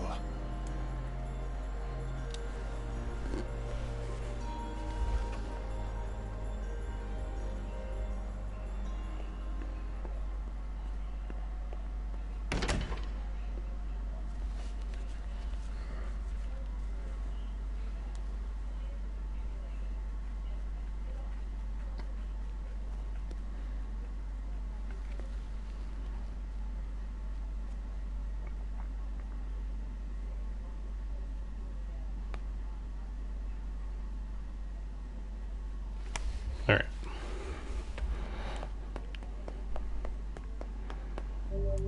Sure.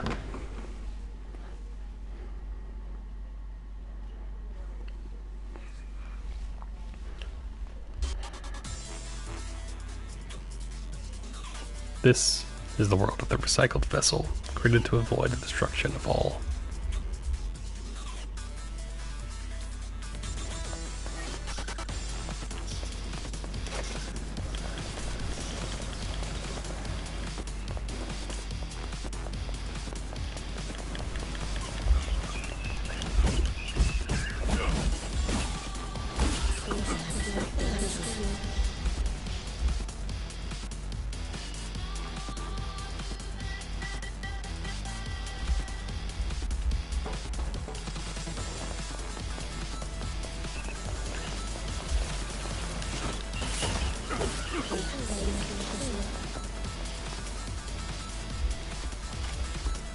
Okay, hold on.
Whoa.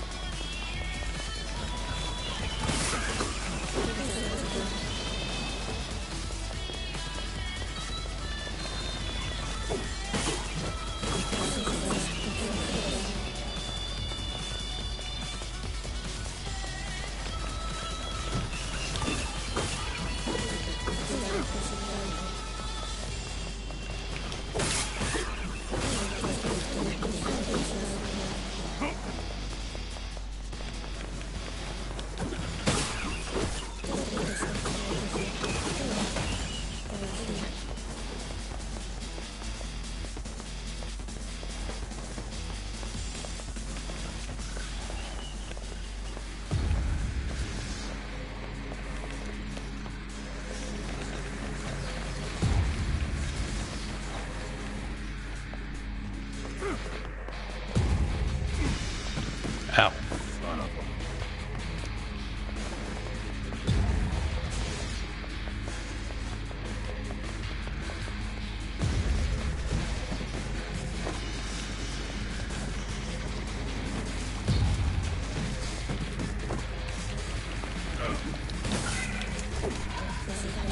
Right.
Ow.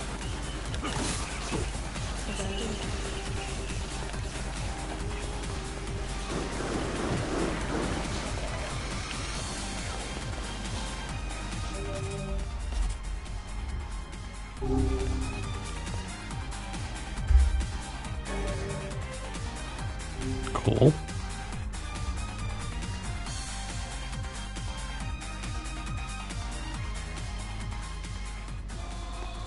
Soldiers of Salt calling forth the white death. Something.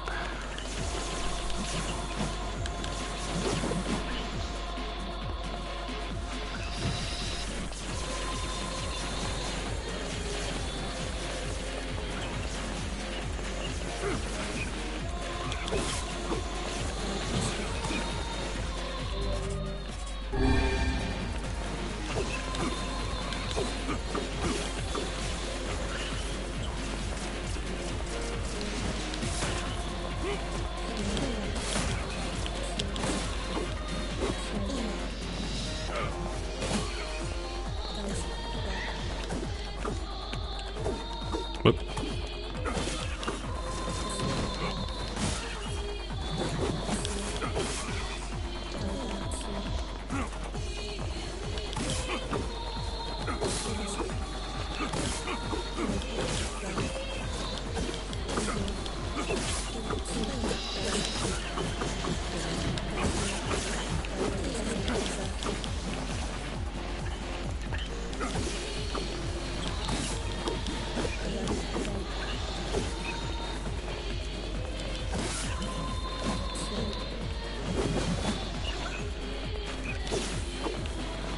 Good. Dang it.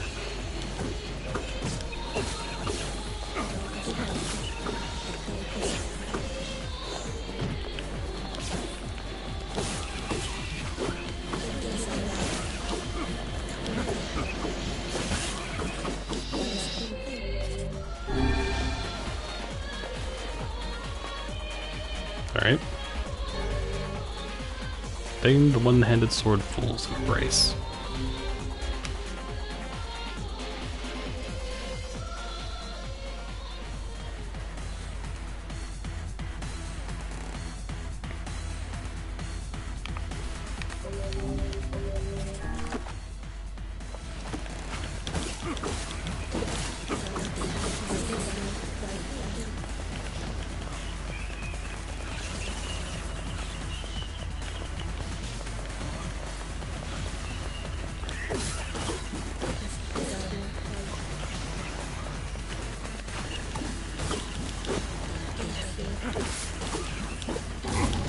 Whoa.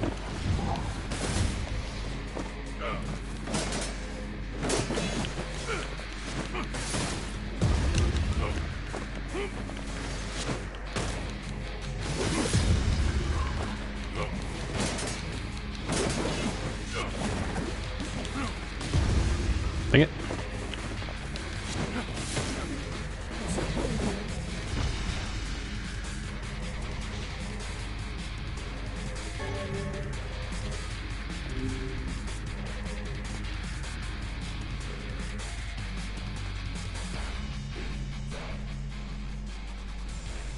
The black sickness stains the future. They journey to return to soulless vessels.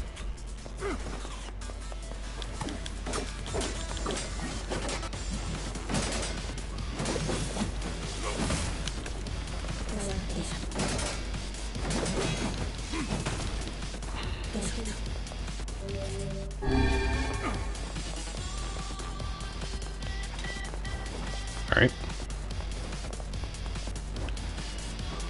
Okay. Dang it.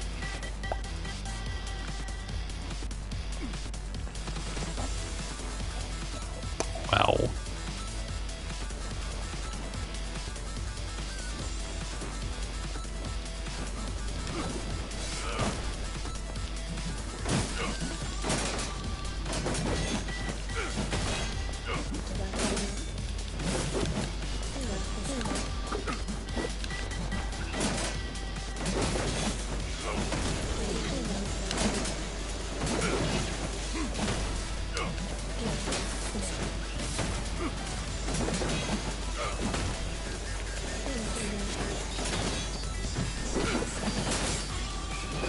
Whoa, whoa, dang it.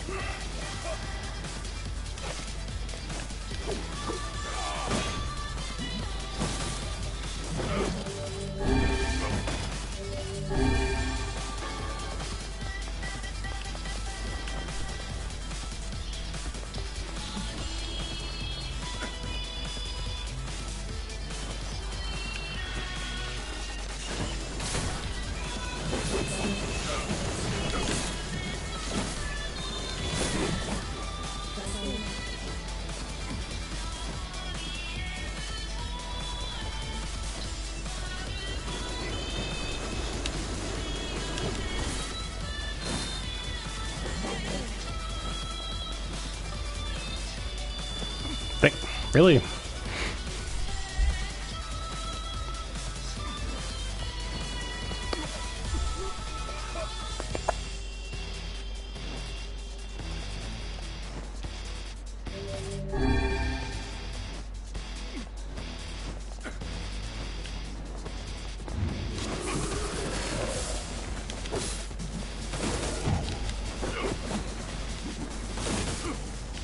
There we go.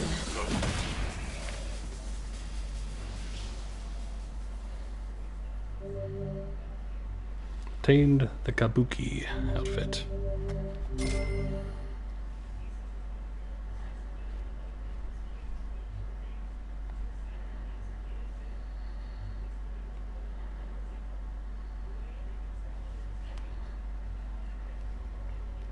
You earned 1,000 experience points.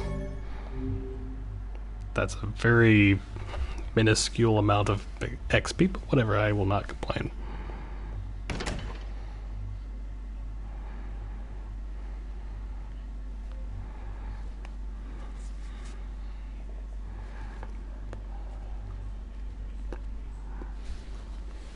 All right.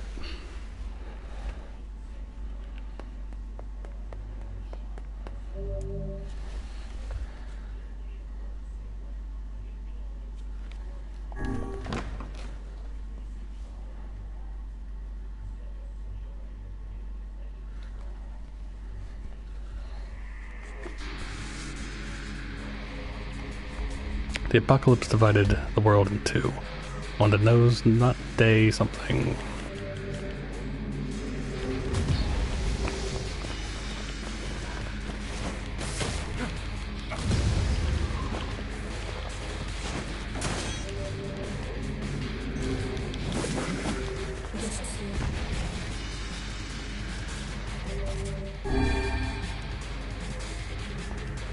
All right.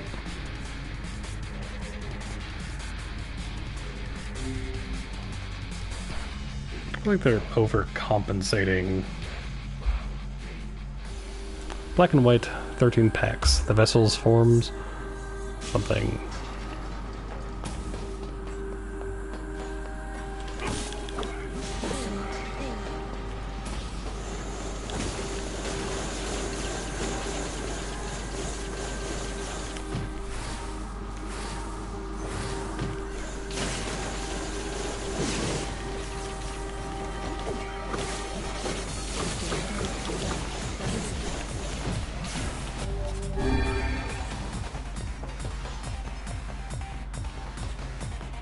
I mean, they do hit hard, I'm just, you know.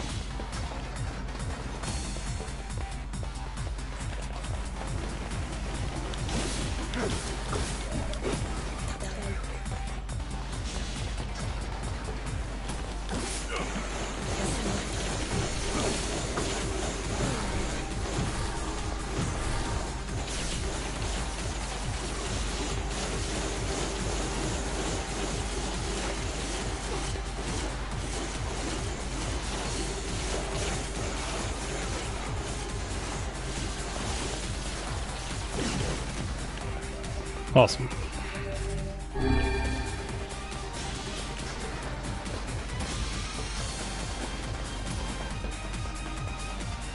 It seems we have been shut in.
Alright. The song of man has been drowned out. In its place, the scream of something inhuman.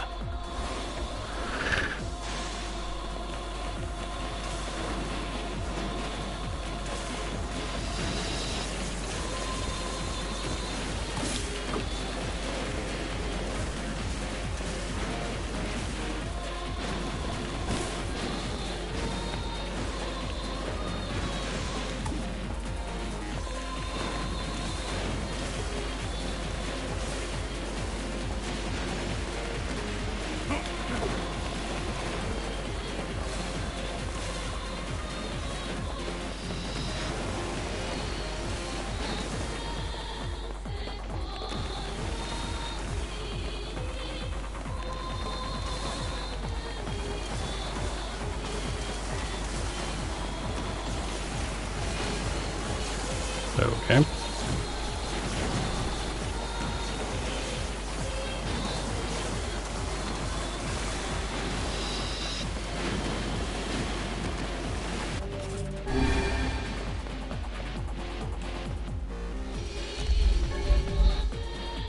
Obtain the two-handed sword fool's lament.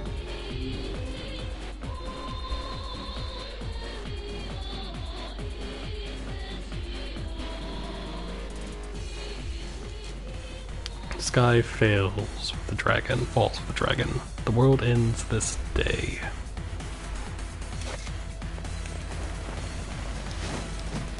Ow.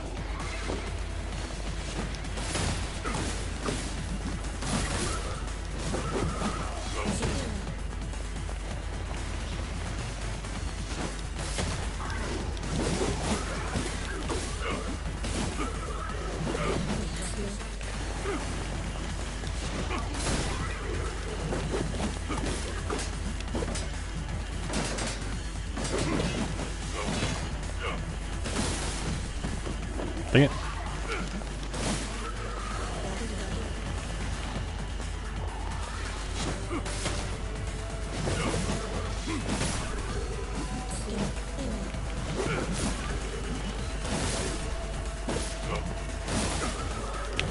So hold on.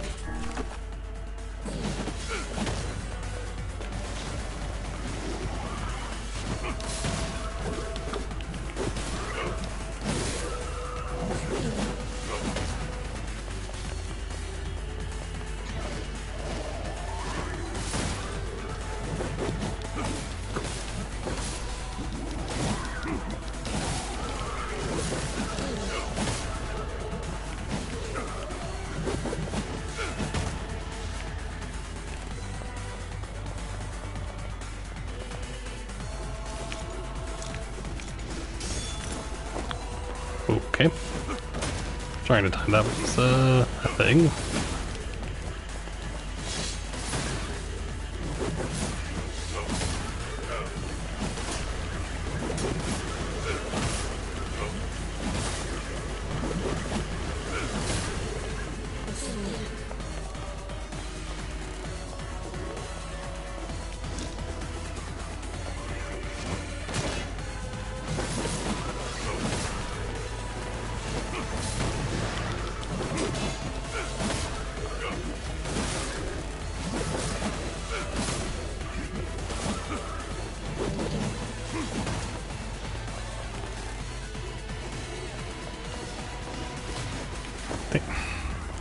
Trying to time that parry is difficult.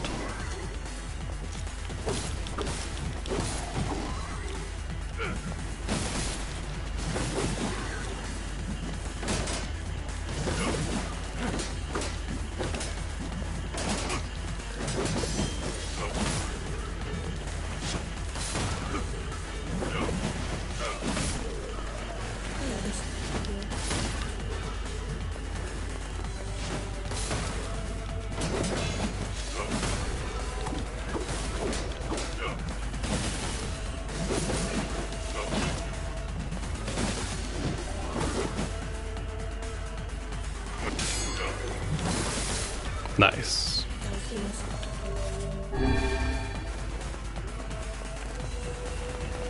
Y'all just keep coming, don't you?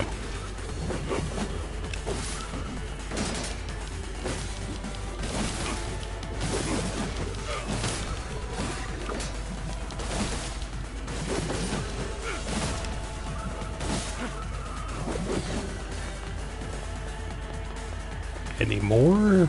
No. Okay.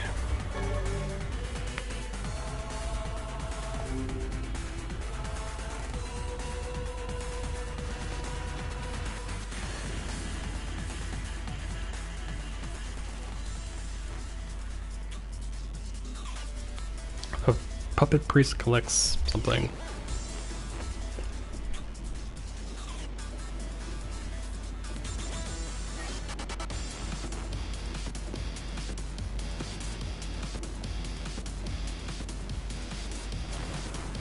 Oh.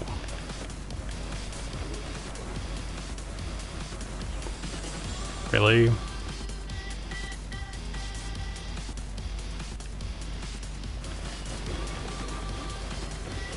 That's kind of awesome, actually.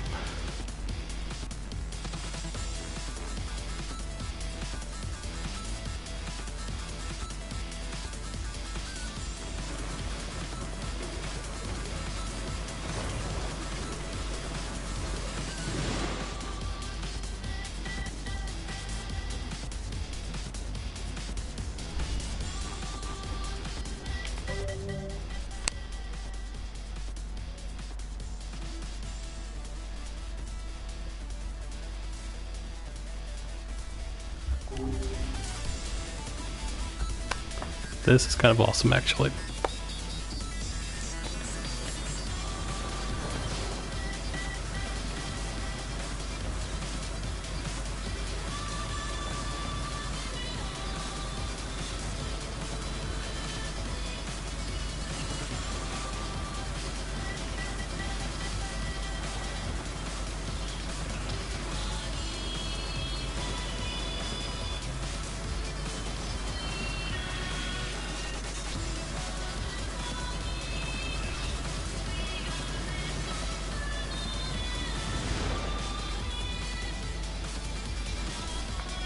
Also, I love that they have like the original versions of the songs.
Okay.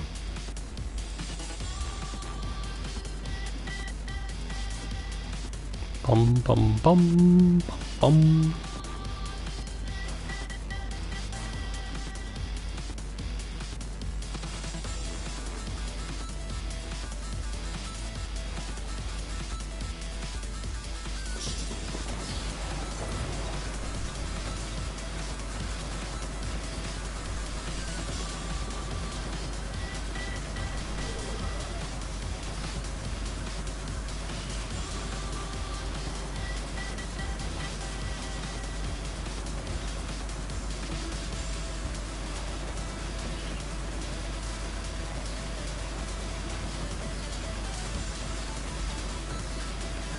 I don't know how many I'm supposed to...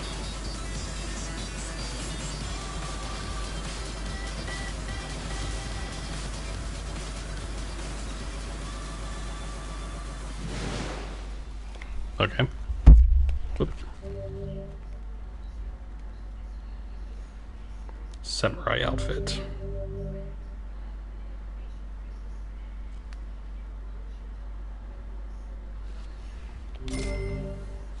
You earned 4,000 experience points. Awesome.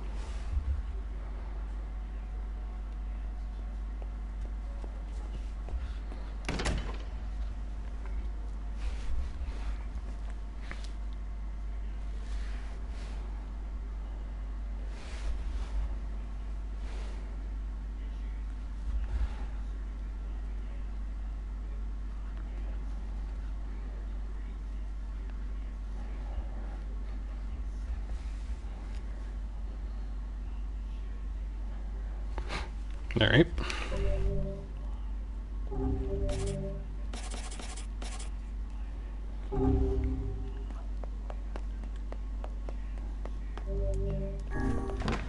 Guess might as well.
Dang it.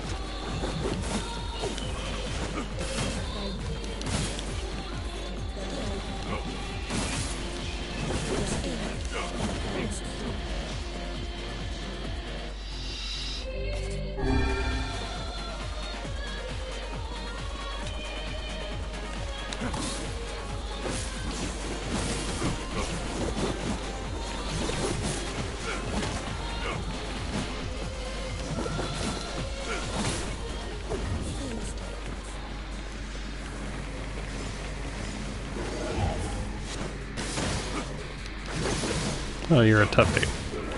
Fun.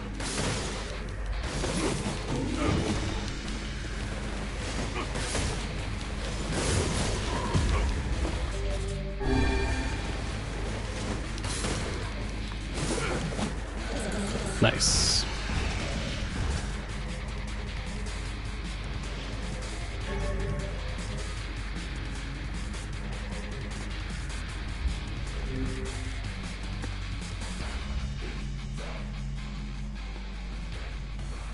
Foolish human, foolish human, foolish human, foolish vessel.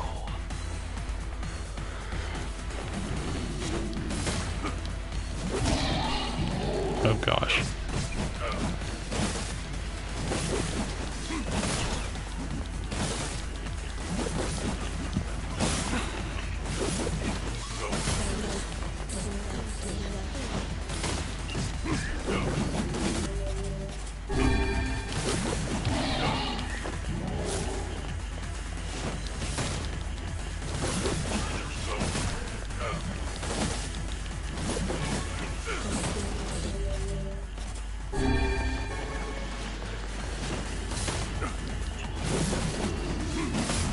Okay.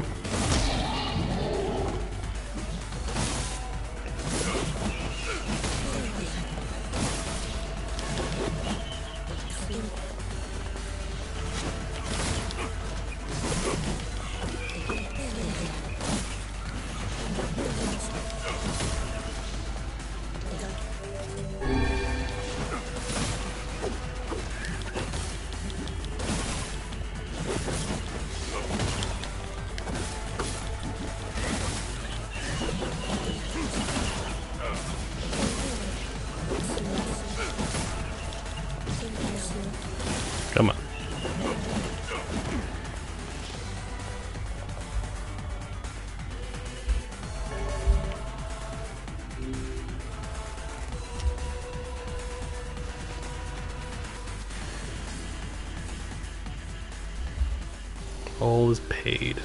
All is sacrifice.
All right.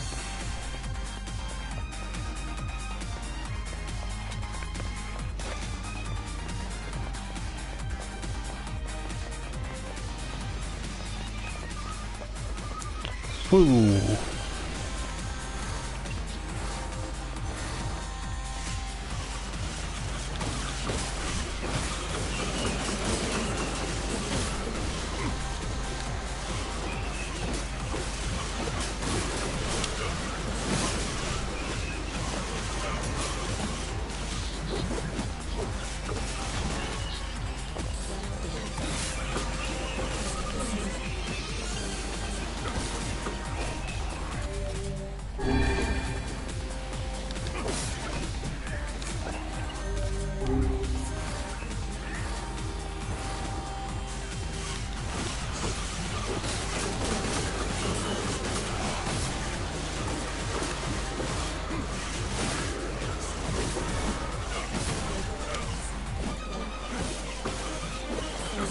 All right.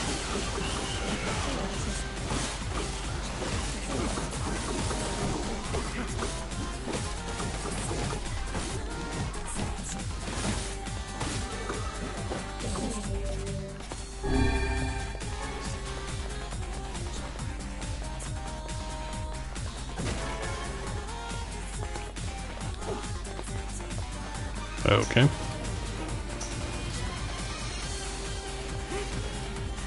It seems we have been shut in. Again.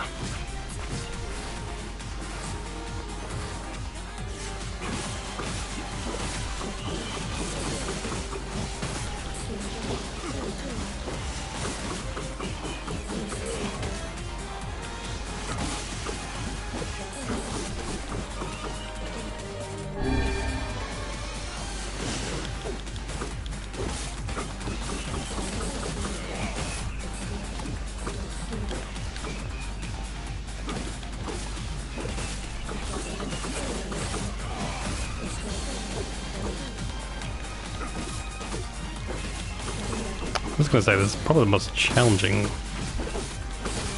thing I've had to deal with thus far.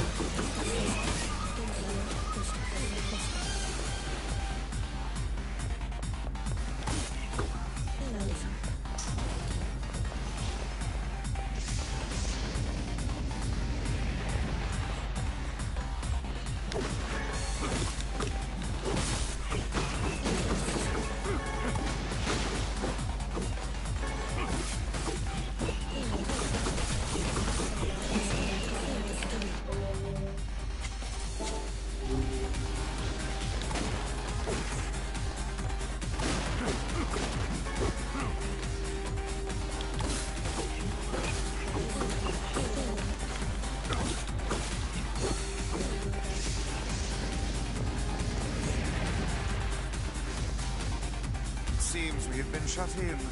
Once again.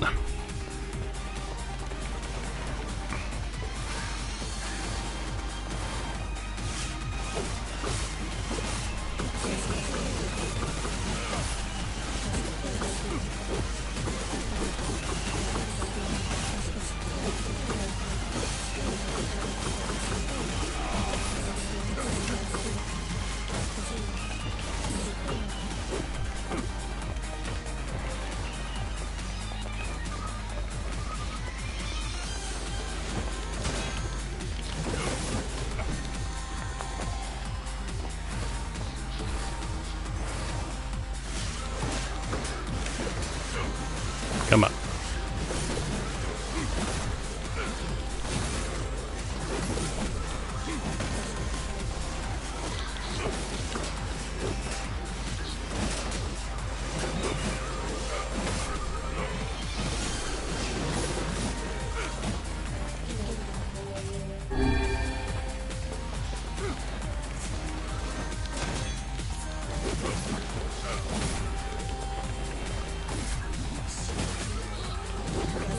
Hey.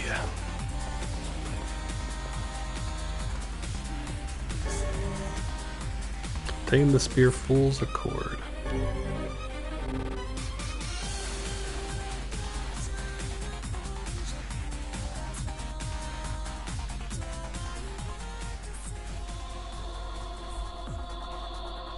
Do not bring back the light, do not bring back the vessel.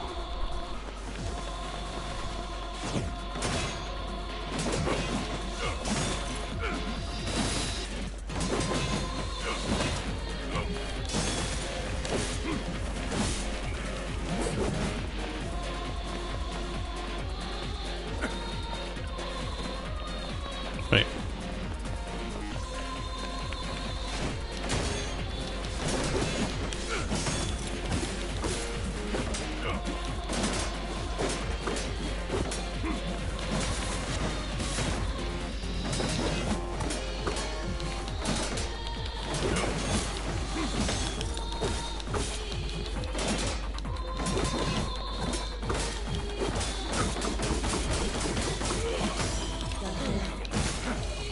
I took out the one behind him.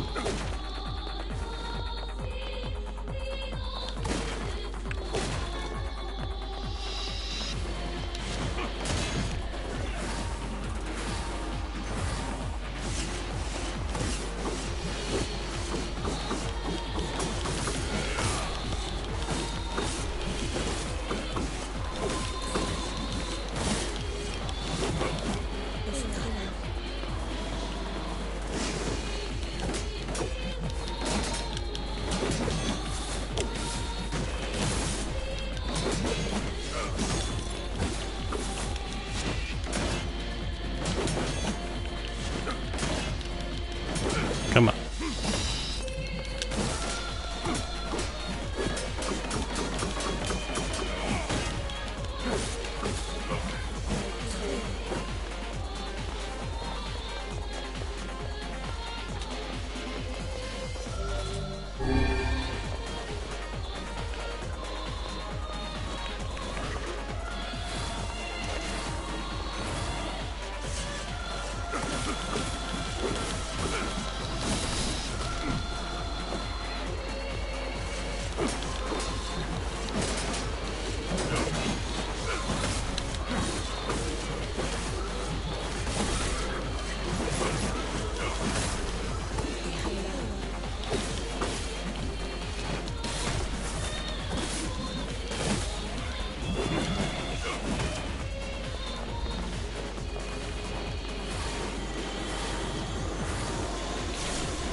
Take it down, take it down.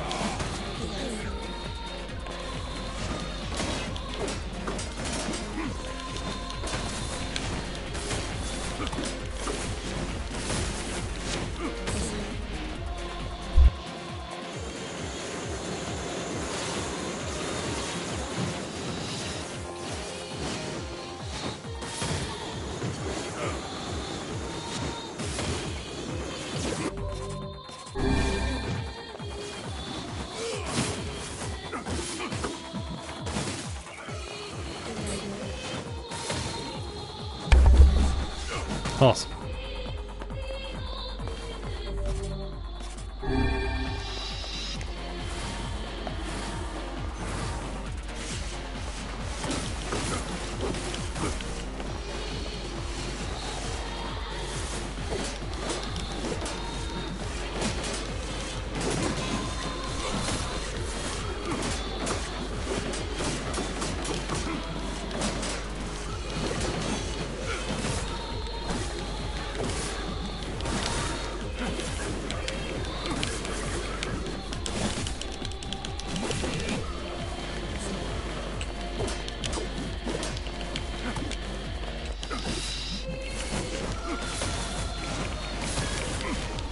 Dang it.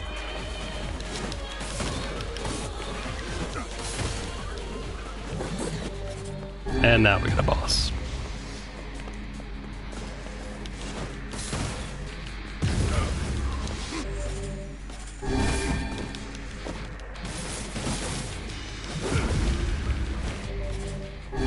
Who hits hard, but dies easy.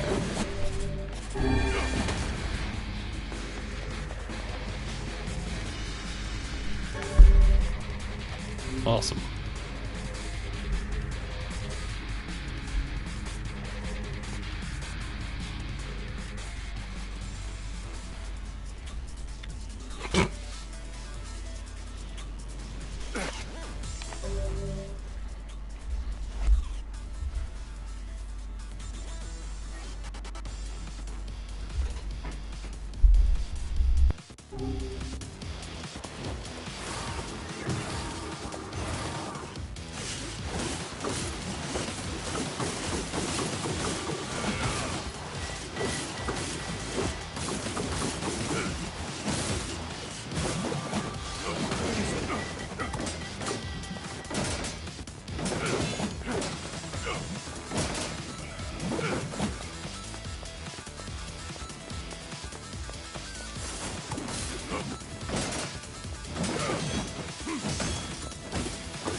Alright. I think the thing is that I'm not really, well, a couple of reasons, because I've talked a lot and read a lot to start.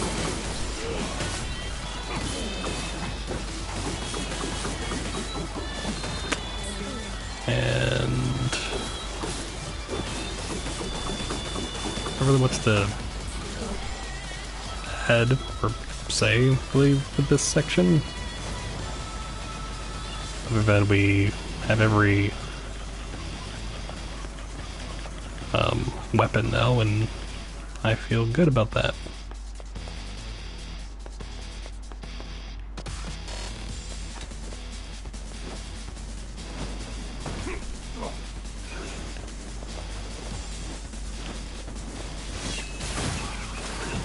Oh, fun.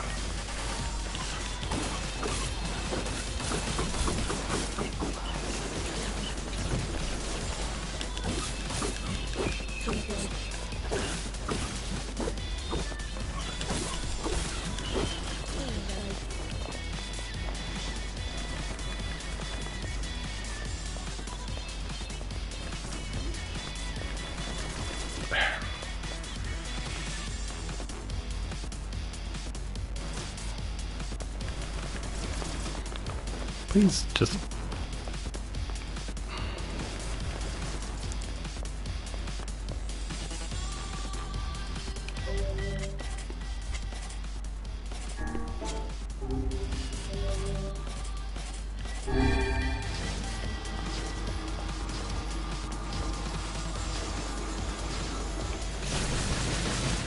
There we go. Screw you.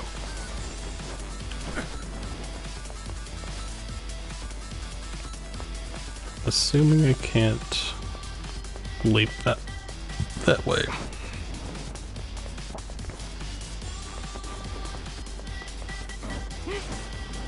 But I saw investigate.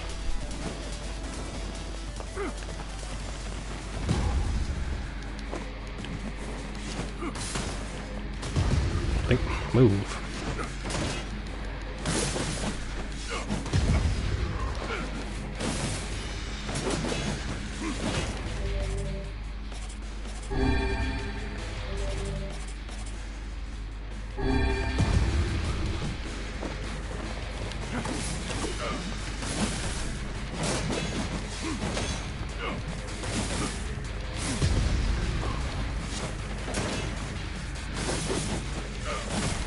Nice.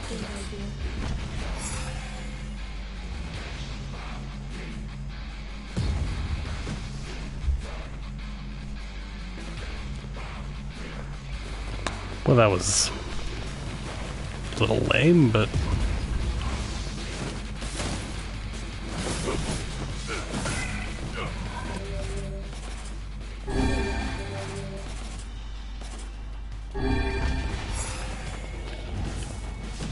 I couldn't move.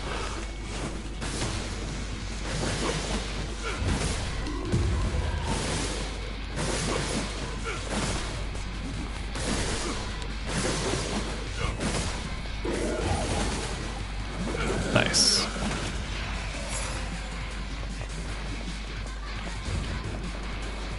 Fool.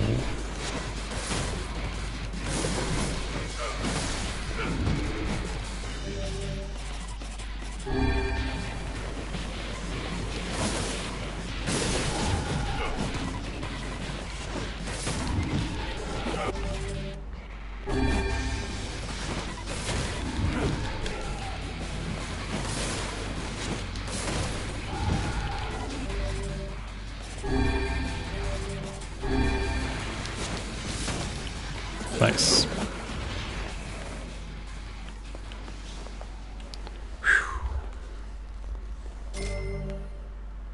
10,000 experience points, 50,000 gold. Awesome.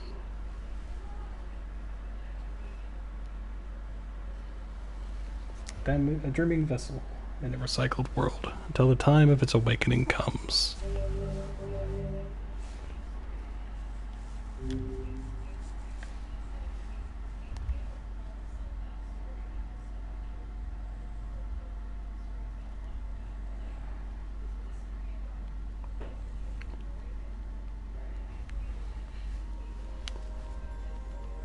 Is that all? Huh? Is that the final entry of the diary? It seems that way. Interesting. You figure anything out? I fear not. Yeah, I'm not surprised.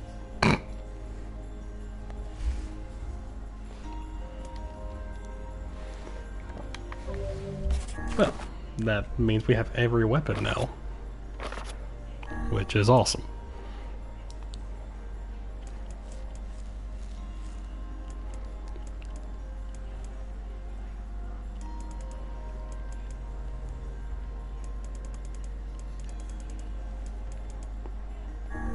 Fool's embrace.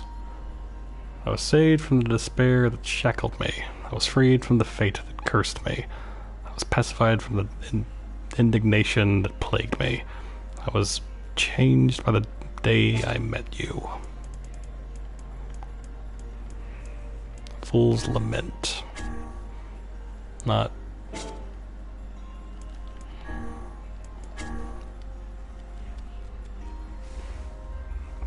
Memory, June 6, 2003, approximately 1500. A massive white humanoid initially called the Weapon, but since renamed the Giant, falls from the sky above Tokyo's Shinjuku ward, inflicting tremendous damage. At the same time, a large red creature henceforth referred to as the Dragon, appears and engages the giant in combat. Though both the nature of its attacks and their utility remain unclear, as the self-defense force contemplates methods by which they might attack the target, the government establishes a Bureau of Emergency Countermeasures.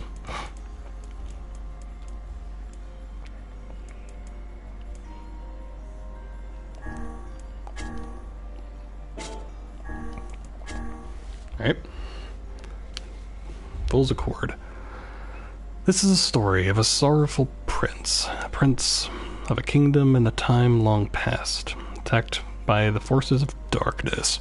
The nation was annihilated in a single night by inhuman soldiers with red eyes and a group of black dragons so numerous they blotted out the sky. Having infiltrated the king's castle, black dragons visited upon the king and queen a most horrible fate. It is said that their stomachs were torn open by the black dragon's mighty claws, and the very floor they stood upon became a sea of blood. The prince and princess, though racked with sorrow, escaped to live another day. The prince, spurred by the shock of witnessing his parents' tragic end, became consumed by a desire to exact vengeance. Same thing. Well, got every weapon now. Feel kind of awesome now. And how are we not level 34? We're close.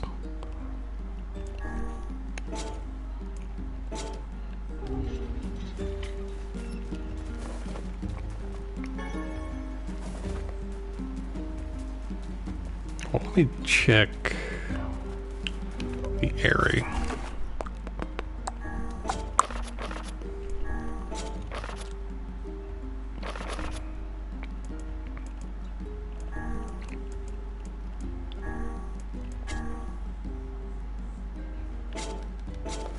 See if it's there and all that.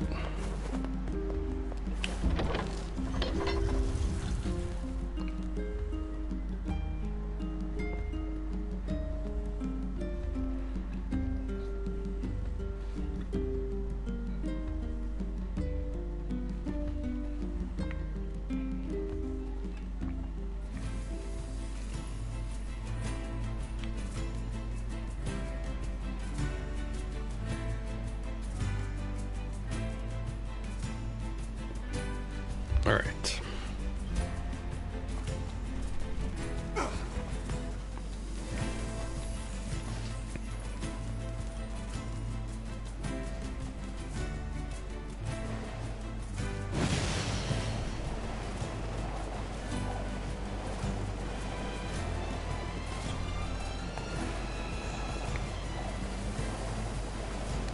I'm trying to go see if I can find an eagle egg.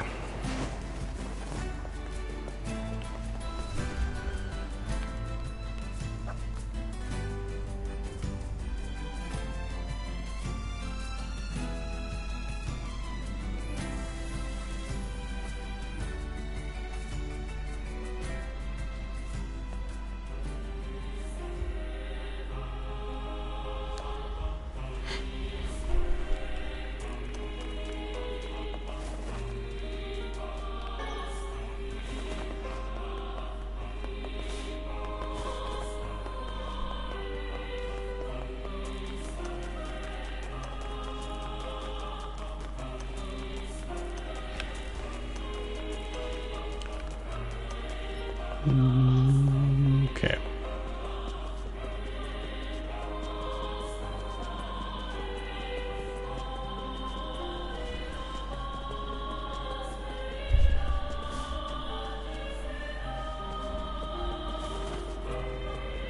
All right.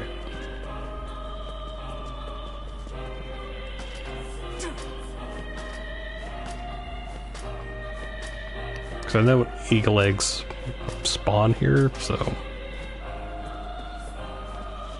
I'm done believing in people. My wife's been acting kind of strange.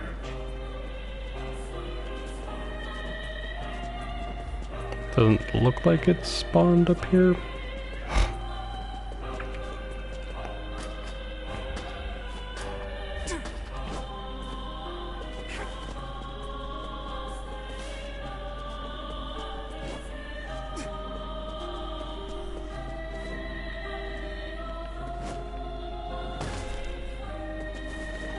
What should I do?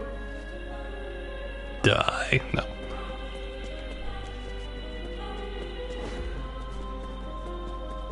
I can't trust anybody anymore.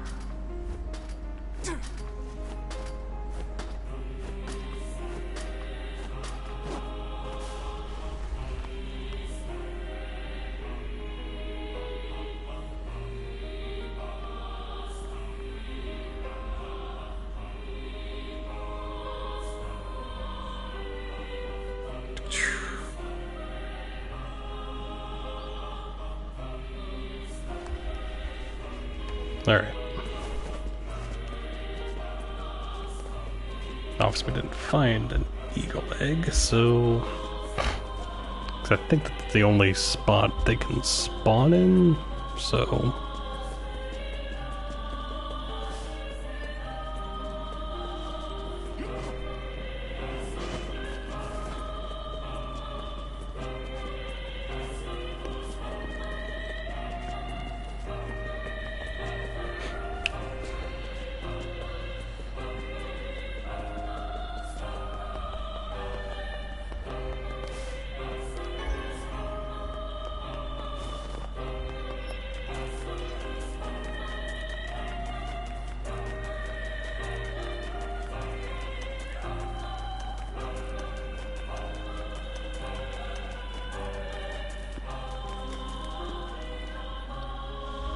Mailbox is empty today. I hope I get a letter from Grievous tomorrow.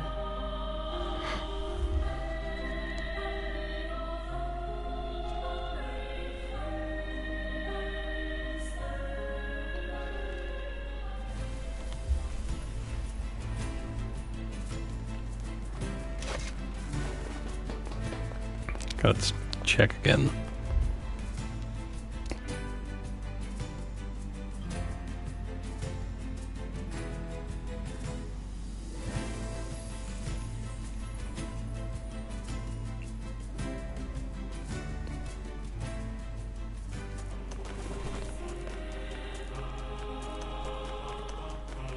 It seems to be a little bit different of a spawn. Maybe we,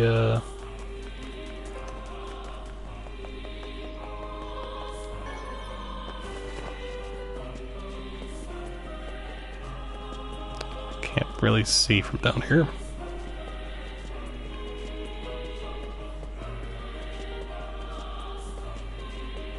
I think there's, then again, I don't know if there's any kind of like draw distance on seeing items, so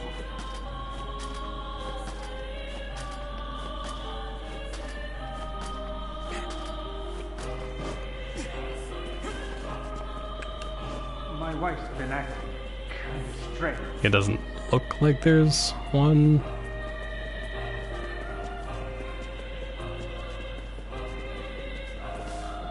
Alright. Let's try one more time.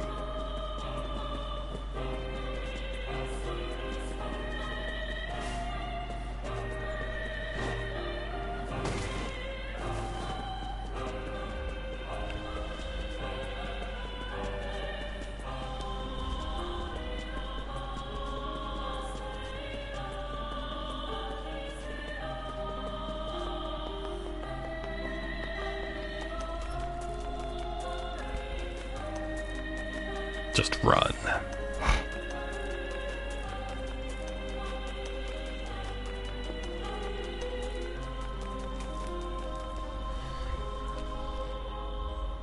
Cough, no fever, watch out world, because Yoda's coming out to play.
I have no idea. I cannot see.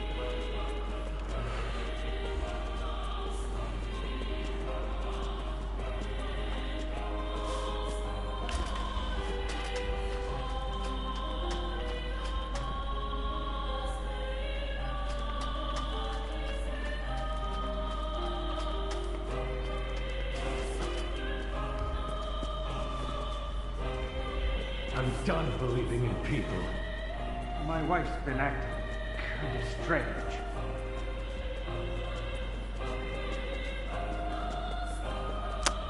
Doesn't look like it.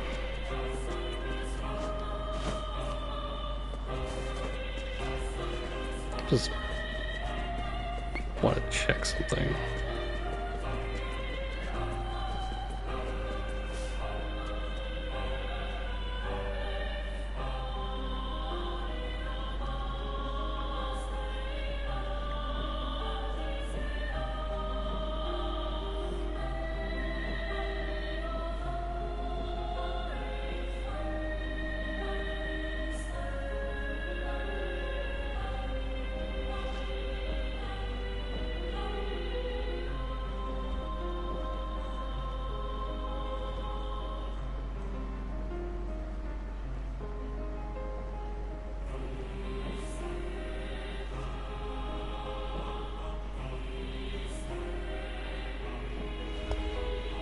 Wait.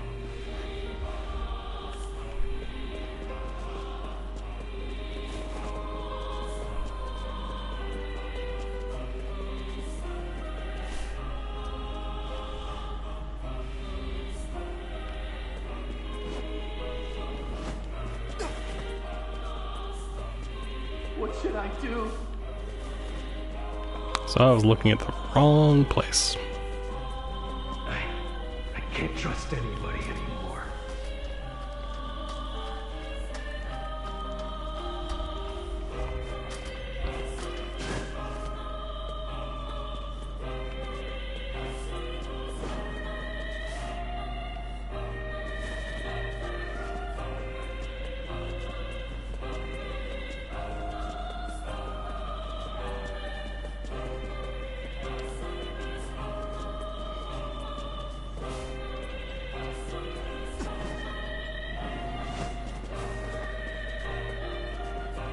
Okay, so it should be just over there. Okay, I don't know why I was looking up there, but that's just whatever.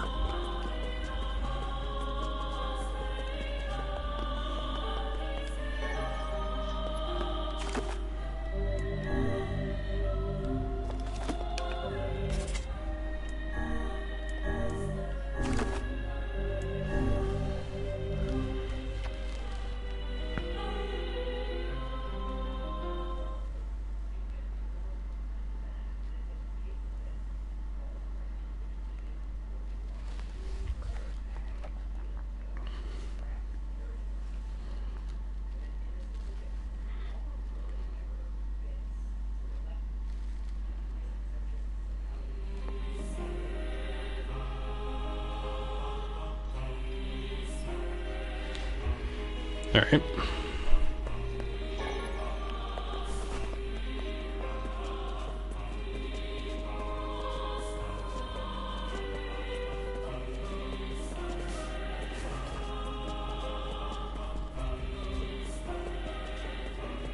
Yeah, I'm probably gonna do this only a few more times just to try to make this thing appear. This eagle egg, because I do kind of want to upgrade my spear because My wife's would been be acting good. kind of strange.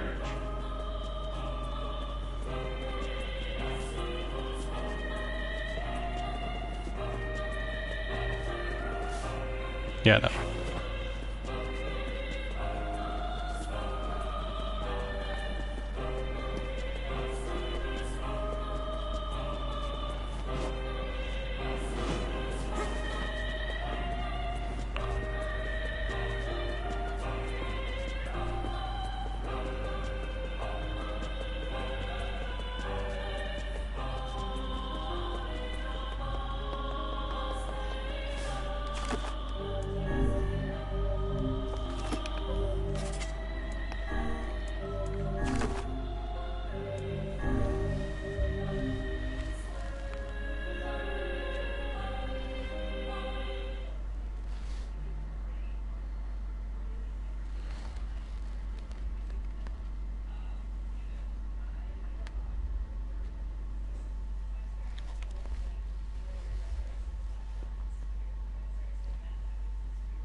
kind of see a glow. Let me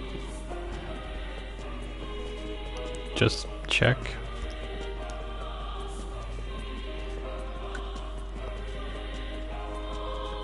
Whoop.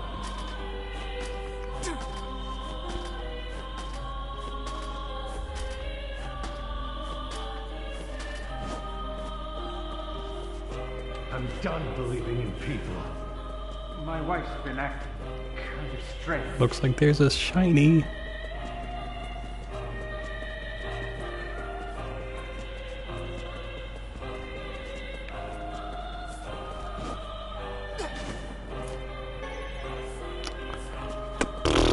What should I do?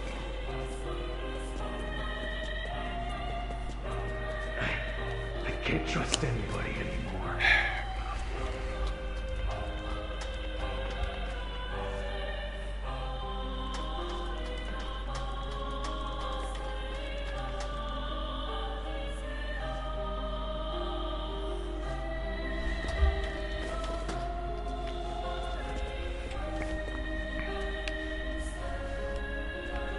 I'm not going outside.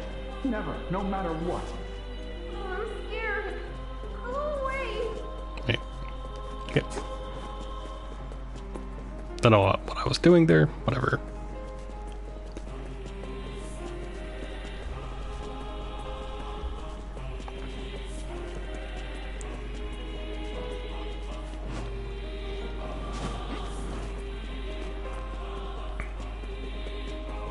I'm gonna try it 2-3 more times.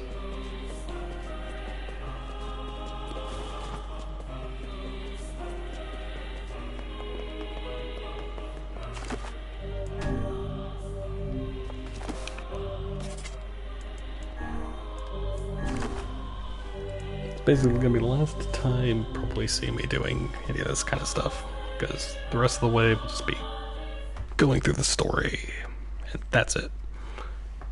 So basically from here on out will just be story. So yay. And then getting all the endings and all that.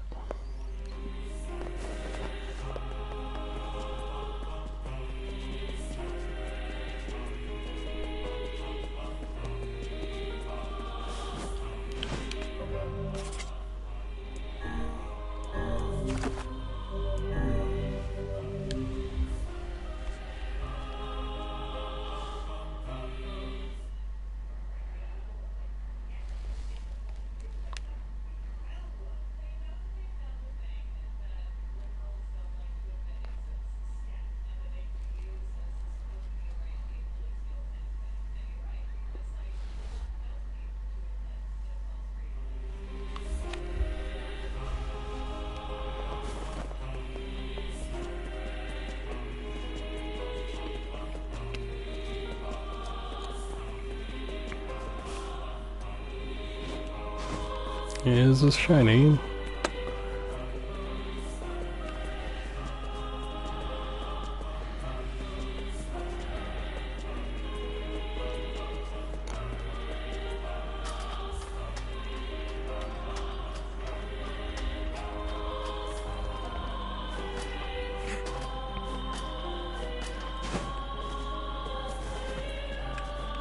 My wife's been acting kind of strange. Boo doo doo doo doo.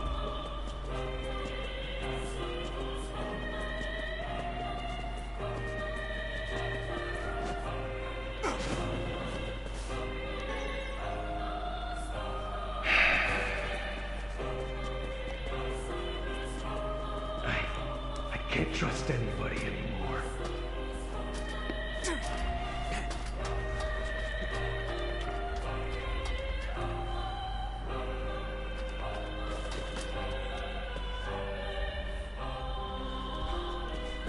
Alright. Get 2 more times. 2 more times.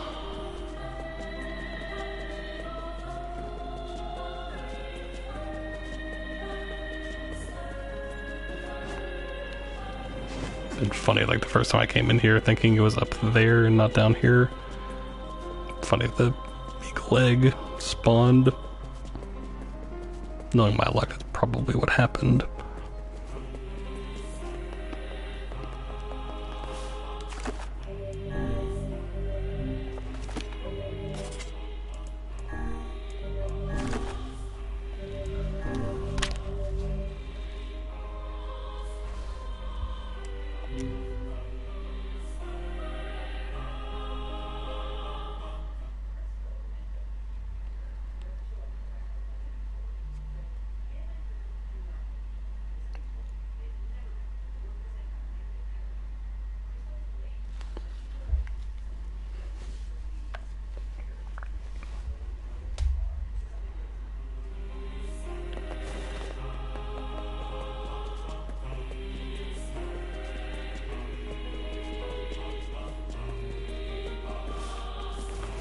Here's another shiny.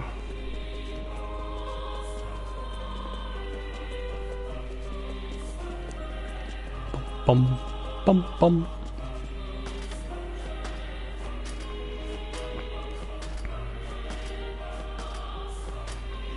It's probably not gonna be it, but you know, our luck. My wife's been acting kind of strange.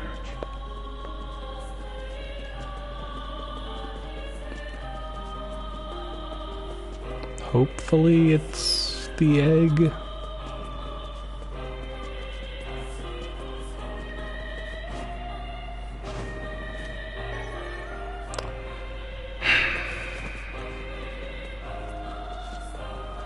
I can't trust anybody anymore. Okay. Once more. Like once more with the something being up there and whatnot. Cool if it was just kind of like a revolving, because we haven't gotten the same item twice yet. It'd be kind of interesting if it's just a revolving thing when it spawns.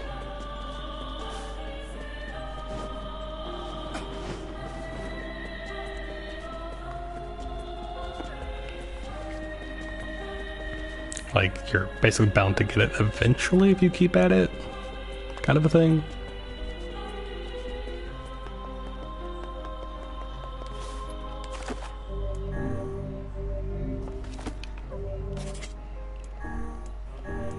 This is probably super exciting to watch, but, you know.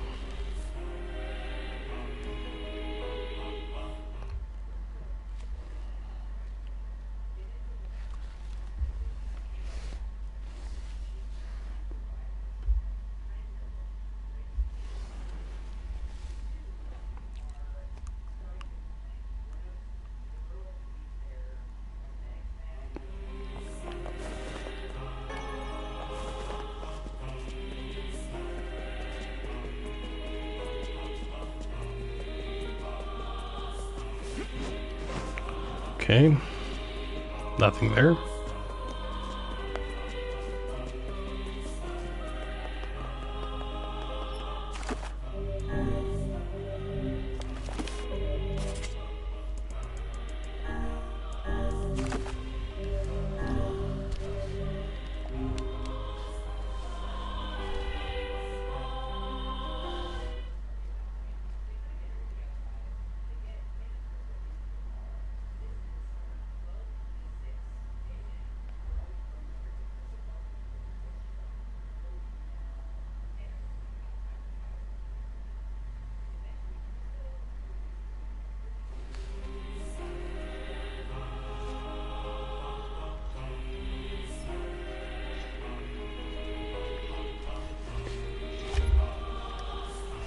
All right.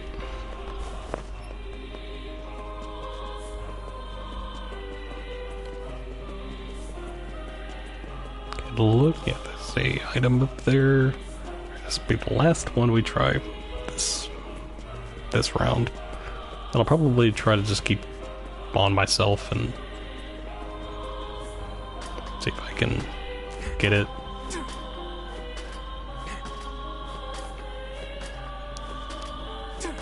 Unless I just go crazy and, you know. I'm done believing in people. My wife's been acting kind of strange.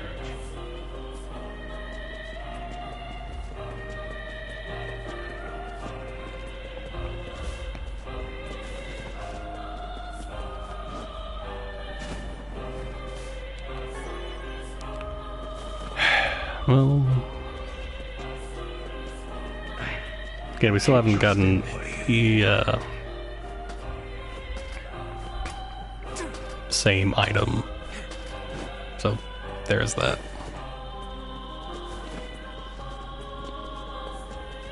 But, yeah. We'll call it here after we get back to the save point. So, yeah, so basically, we did a lot of reading, basically learning more about Kaine's past. Basically we defeated that one boss again, and then we did the, whatchamacallit. Also we got a few more little new scenes or whatever, like, Kaine and Emil camping and whatnot, which was just kind of a nice scene.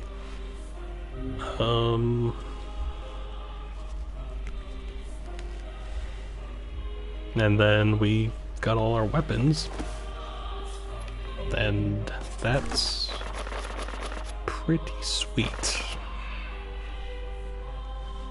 So we don't have to worry about anything, because now we're basically guaranteed all the endings, so yeah. Still a few little things I gotta pay attention to when we how to get those endings and whatnot, so yeah. So yeah, so with that said,